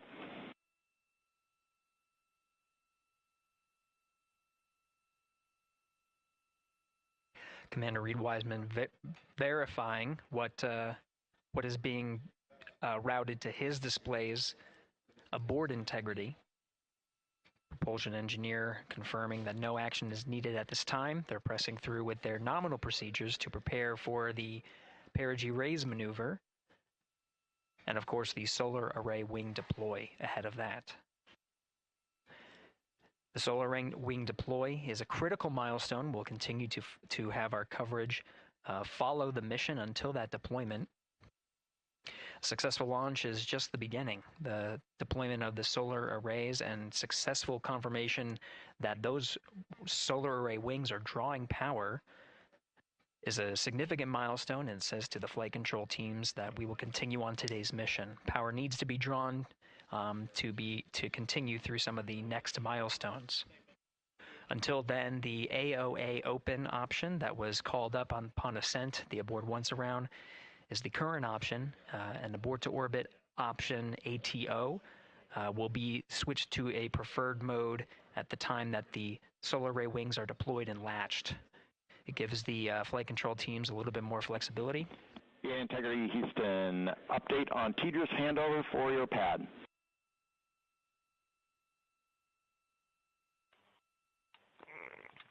Give us just 1 minute. And Stan, you can read it. Ike is ready to copy. Roger. TDRS handover east to west expected 1 second earlier at 5:1 minutes 26 seconds.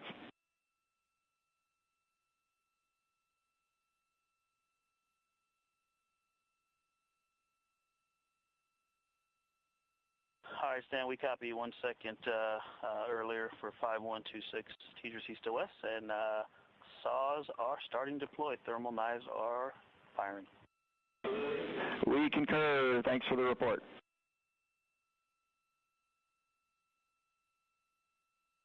Read back of the reports that you just heard on the Orion to Earth network. Integrity has maneuvered tail to sun. The RL-10 nozzle on the end of the ICPS is pointed towards the sun, and the solar array deployment sequence has begun.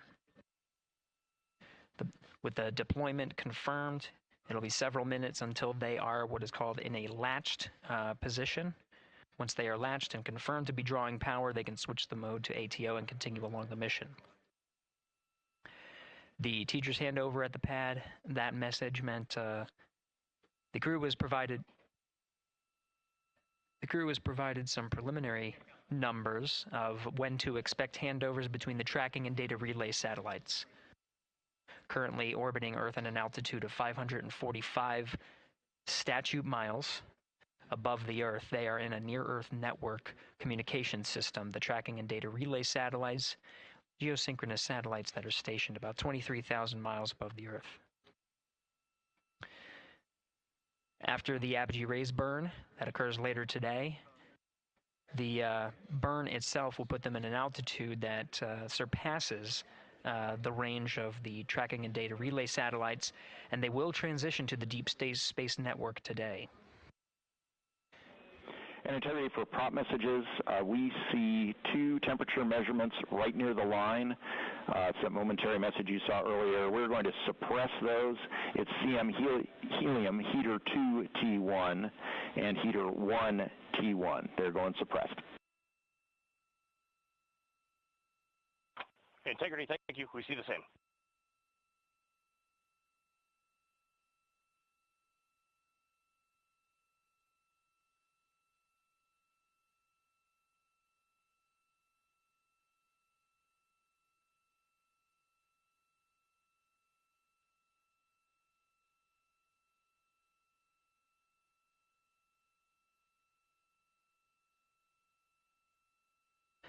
This is Mission Control Houston, passing 23 minutes of mission elapsed time into the Artemis 2 mission.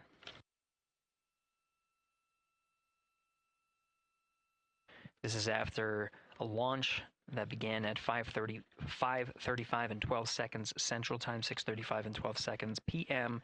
Eastern Time. Right now, the orientation you're seeing from our arrow visualization that translates some of the telemetry that we're getting from the spacecraft and puts it into a model so you can follow along on some of the milestones that we are following here. The RL-10 nozzle that you see at the left end of your screen, though it is currently not firing, that nozzle is pointed towards the sun, and the solar arrays are currently deploying. From this visualization, they look fully stowed in a position. Integrity, we are happy to report that Jeremy has the O2 sensors on. Copy O2 sensors.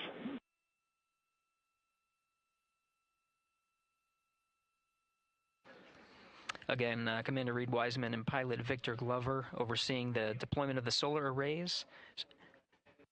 And we'll follow the attitude maneuver changes ahead of the first burn of the ICPS engine, the Parig raise maneuver. Integrity Houston, we see 4 saws deployed and latched, ready for ATO preferred. Yeah, we're almost there in the procedure stand, and we see the same thing. In Integrity Houston, we are seeing a 7-second miscompare between the MET on Orion and ICPS. We'd like you to read us the MET from your center status bar and for the ICPS on StackSum.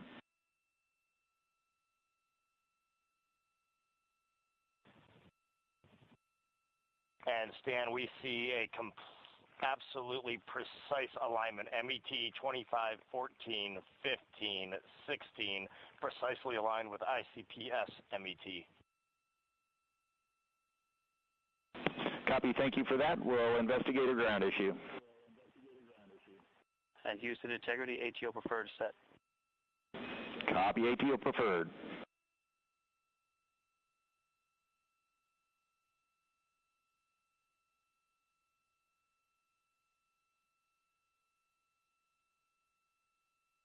This is Mission Control Houston, 25 minutes, 45 seconds into the flight of Artemis 2. We have confirmation that all 4 solar array wings are deployed and latched. This is the configuration needed to switch to ATO preferred, which you did hear confirmed from pilot Victor Glover. That mode has been switched. There was also a discussion with Capcom Stan Love and Commander Reed Wiseman about the alignment of the MET clocks on the Orion spacecraft and the ICPS. Commander Reed Wiseman confirmed the clocks are in sync, no issues, they're going to investigate it on the ground. We're proceeding with today's mission. 26 minutes of mission elapsed time and counting.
This is Mission Control Houston. We're approaching 28 minutes of mission elapsed time into the Artemis 2 mission. At this point, we've had a successful liftoff from the pad at 5:35 p.m. and 12 seconds p.m. Central Time, 6:35 and 12 seconds p.m. Eastern Time. We've had a good main engine cutoff, core stage separation, and a good trajectory to begin today's mission. Right now, the Spacecraft has maneuvered tail to sun. We're standing by for another maneuver to maneuver into the burn attitude. This is where the RL-10 engine of the ICPS is pointed in the correct orientation for the perigee raise maneuver. We did hear confirmation that the perigee raise maneuver time of ignition has been confirmed per the pad, which means it was the predicted time prior to liftoff. Integrity for GNC, we're taking channel 1 to unfiltered and to BFS. Okay, Stan, we're watching. Go ahead.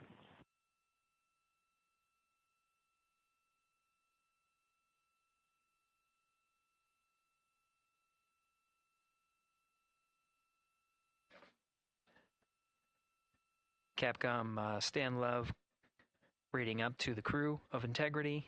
They will switch the navigation source from channel 1, standing by for confirmation that that switch has occurred.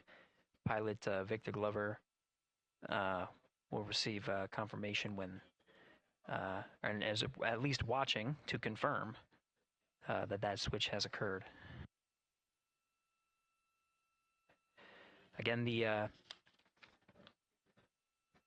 perigee raise maneuver that we're heading towards, not too long from now, we're actually inside 20 minutes at this time from the time of ignition of the perigee raise maneuver.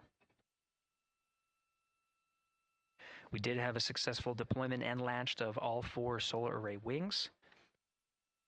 This is the configuration needed to commit to the perigee raise maneuver. Of course, flight controllers here in Mission Control Houston will continue to evaluate that everything is good before committing to that burn. The perigee raise maneuver does raise the perigee, the lowest point in the orbit, from 15 to 100 nautical miles. The 100 nautical mile mark is needed to continue in low Earth orbit and hit the target for the apogee raise burn. That will put them in a high Earth orbit for the remainder of the day and set them up for the right position to execute the translunar injection and head to the moon tomorrow. The burn duration of the perigee raise maneuver is 26 seconds. It's a relatively short burn, but it does raise the perigee and do the job to get into the correct position before firing that main engine on the ICPS. The pad had a TGERS handover. This is the tracking and data relay satellites. East to west, they are geosynchronous satellites that are positioned around the globe. And as Orion makes its way around the Earth right now, above the west coast of Africa, at an altitude of about 923 statute miles, and counting.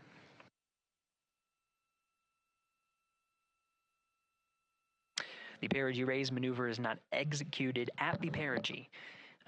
It is rather executed on the, actually closer to the apogee. But what it does is it raises the perigee on the other end of the orbit to 100 nautical miles.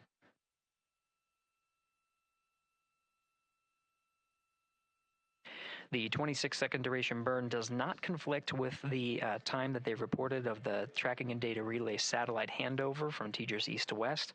Again, geosynchronous satellites that are used not only by Integrity today, but the International Space Station as well.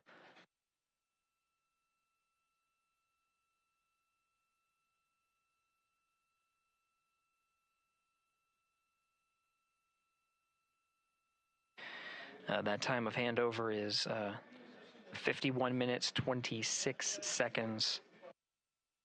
Plenty of margin before the perigee raise maneuver cutoff happens, and the trajectory is analyzed to see whether it was a good burn. A good burn means that the burn was performed as expected and sets the trajectory on course for that 100 nautical mile perigee target mark.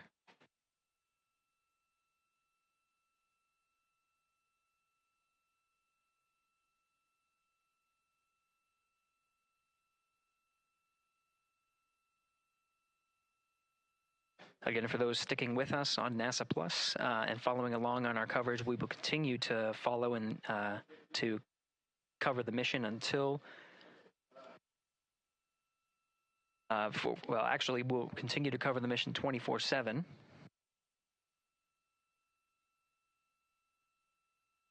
But we'll wrap up our coverage here shortly. And now that solar array wing deployment has occurred on NASA Plus and Amazon Prime. Again, we will continue coverage 24/7 at the NASA YouTube channel. For those that want to see all of the upcoming milestones, there are select times where we will be coming back to NASA Plus and other streaming platforms.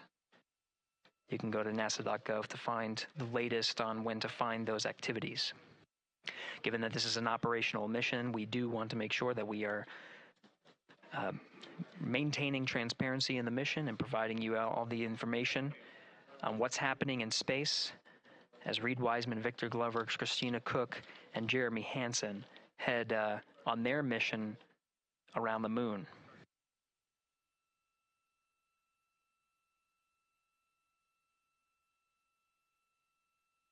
Inside Integrity at this time, again, the solar array wings have deployed. The Integrity is maneuvering to its burn attitude ahead of the execution of the perigee raise maneuver. Overseeing these steps is primarily done by Commander Reed Wiseman and pilot Victor Glover. Mission specialists Christina Cook and Jeremy Hansen focusing on some of the system activation inside of Orion, namely the environmental and control and life support systems. The activation and checkout of some of these critical systems are very important to continuing on the mission, making sure that those systems are in a good condition and in a reliable condition to provide the necessary environmental and control needs of the crew, with humans on board through the duration of the mission that extends 10 flight days.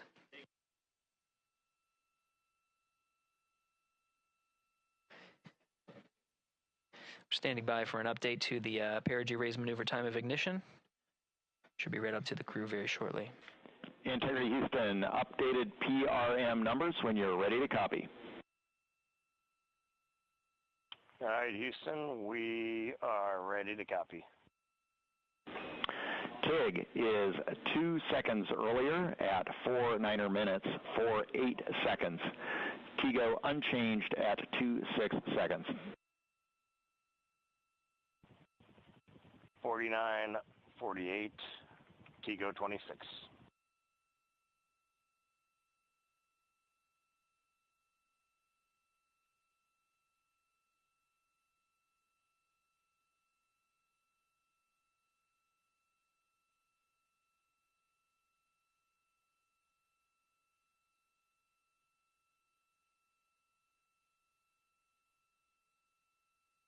This is Mission Control Houston. With that update, we are approaching a little more than 13 minutes from the time of ignition of the perigee raise maneuver. That time updated to be 2 seconds earlier was 49 minutes, 50 seconds of mission elapsed time.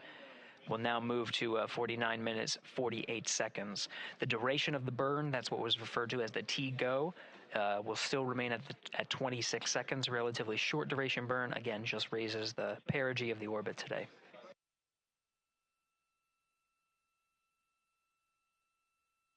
Making sure they hit the mark on that time of ignition is the primary concern of Commander Reed Wiseman and pilot Victor Glover. Mission specialist Christina Cook and Jeremy Hansen inside activating those environmental control and life support systems.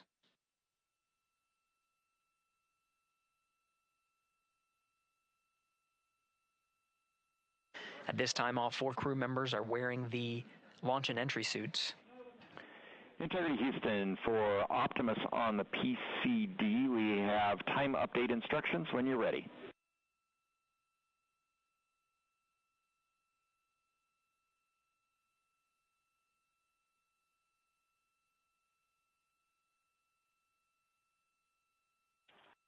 And Houston, Integrity, we copy. Hands are pretty busy at this time. I think we will call you back when we're ready for that. All right, that one is not urgent. 2 minutes to maneuver to PRM attitude. We are watching and concurred. 90 seconds maybe. Pilot Victor Glover confirming that that maneuver less than 2 minutes. Again, that the point of that maneuver is to point the main engine of the ICPS, the RL-10 engine, in the proper orientation to execute that 26-second burn. It needs to point in the correct position to achieve the goal of raising the perigee to 100 nautical miles.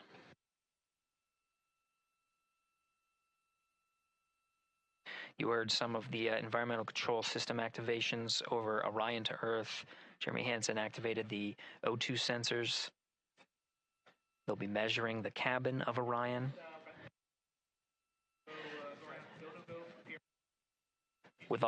During all of the activations, here on the ground in Mission Control Houston, Flight Director Judd Freeling is doing a poll with all flight controllers in the room to see if we are in a go position to go ahead and execute the perigee raise maneuver. Once concluded, Stan Love will report it back up to the crew, and we'll stand by for that.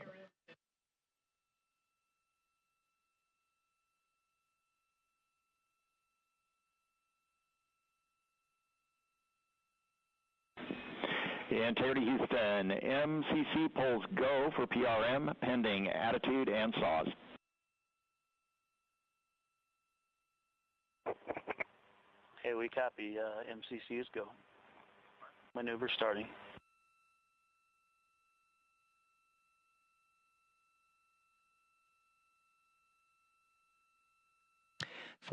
Minutes of mission elapsed time. The maneuver to the burn attitude has begun.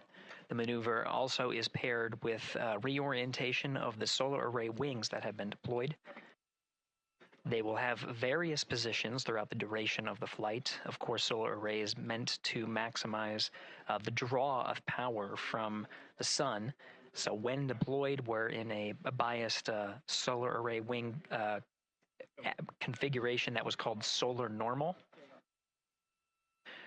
This allows for the greatest surface area of the solar array wings to be drawing power and powering up those batteries of integrity, of which a cross-tie was enabled between the four batteries, the four battery buses that are inside of Orion.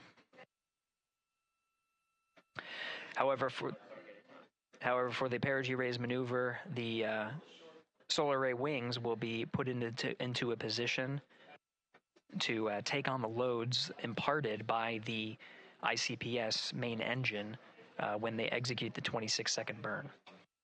You can see in the animation here, the solar array wings are in motion, and the attitude is being reconfigured to point the engine in the correct direction, those solar array wings being pointed forward.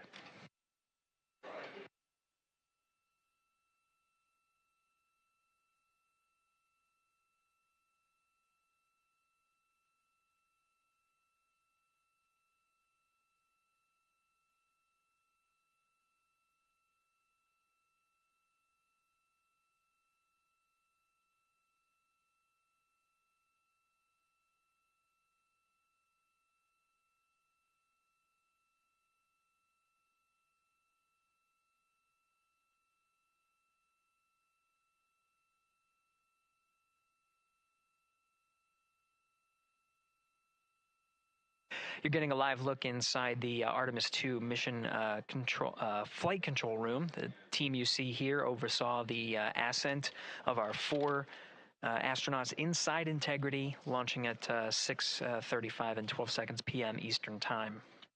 Now again, this room will be occupied 24 hours a day, 7 days a week, with flight controllers shifting on 3 shifts to oversee 24/7 operations of Artemis 2 while in flight. We will cover that live on the NASA YouTube channel, and we'll be covering that around the clock as we begin to wrap up our coverage here on NASA Plus. Before I do want to send it over to our colleagues at the Kennedy Space Center. And to my colleagues, it was a pleasure to join the teams at the Kennedy Space Center and be a part of such a historic launch. Here in Houston, again, we're turning our attention to the mission. And for now, we'll say farewell and thank you to our colleagues there for today's launch coverage. We'll see you again soon for Splashdown. This is Mission Control Houston, sending it back over to Megan and Nicole at the host desk. Thank you, Gary. And yes, it was such a pleasure to be a part of this historic mission that started right here at Kennedy Space Center. It was such an amazing sight to be a part of. And now, as Reed Wiseman, Victor Glover, Christina Cook, and Jeremy Hansen begin their journey, we here at the Kennedy Space Center are about to wrap our broadcast. We'll, of course, though, have 24/7 coverage with our colleagues at Johnson Space Center starting as soon as we sign off, so don't worry. You can follow along our 4 astronauts every minute of their nearly 10-day journey to the moon and back. Nicole, I'll definitely be watching it, and I'm sure you will, too. Yes, of course. You know, they just started, right? The launch was beautiful. This was a historic day. They're on their way back to the moon for the first time in over half a century, but they've got a lot of work ahead of them, and so we're excited to see what they have to do and excited to test out the Orion spacecraft. This is a test flight after all, and we're excited to see what we can learn from this mission. Very humbling, inspiring. It was really amazing to be a part of this, and I'm so glad that so many people joined along by either watching here in person or watching online. And of course, Nicole, thank you so much for sitting through this, answering questions, adding so much context and information that really brought a lot out of what we saw today. Oh man, I had a blast. You're a rock star. You're a professional. Gosh, this was great. Oh, you're great. So this was a wonderful day. Well, again, thank you so much, and thank you to you for watching at home. You know, tonight we didn't just launch a rocket, we launched the next chapter of human exploration. Our Artemis 2 crew now on their way back to the moon, and we're taking you with us. So thank you again for watching, and go Artemis 2.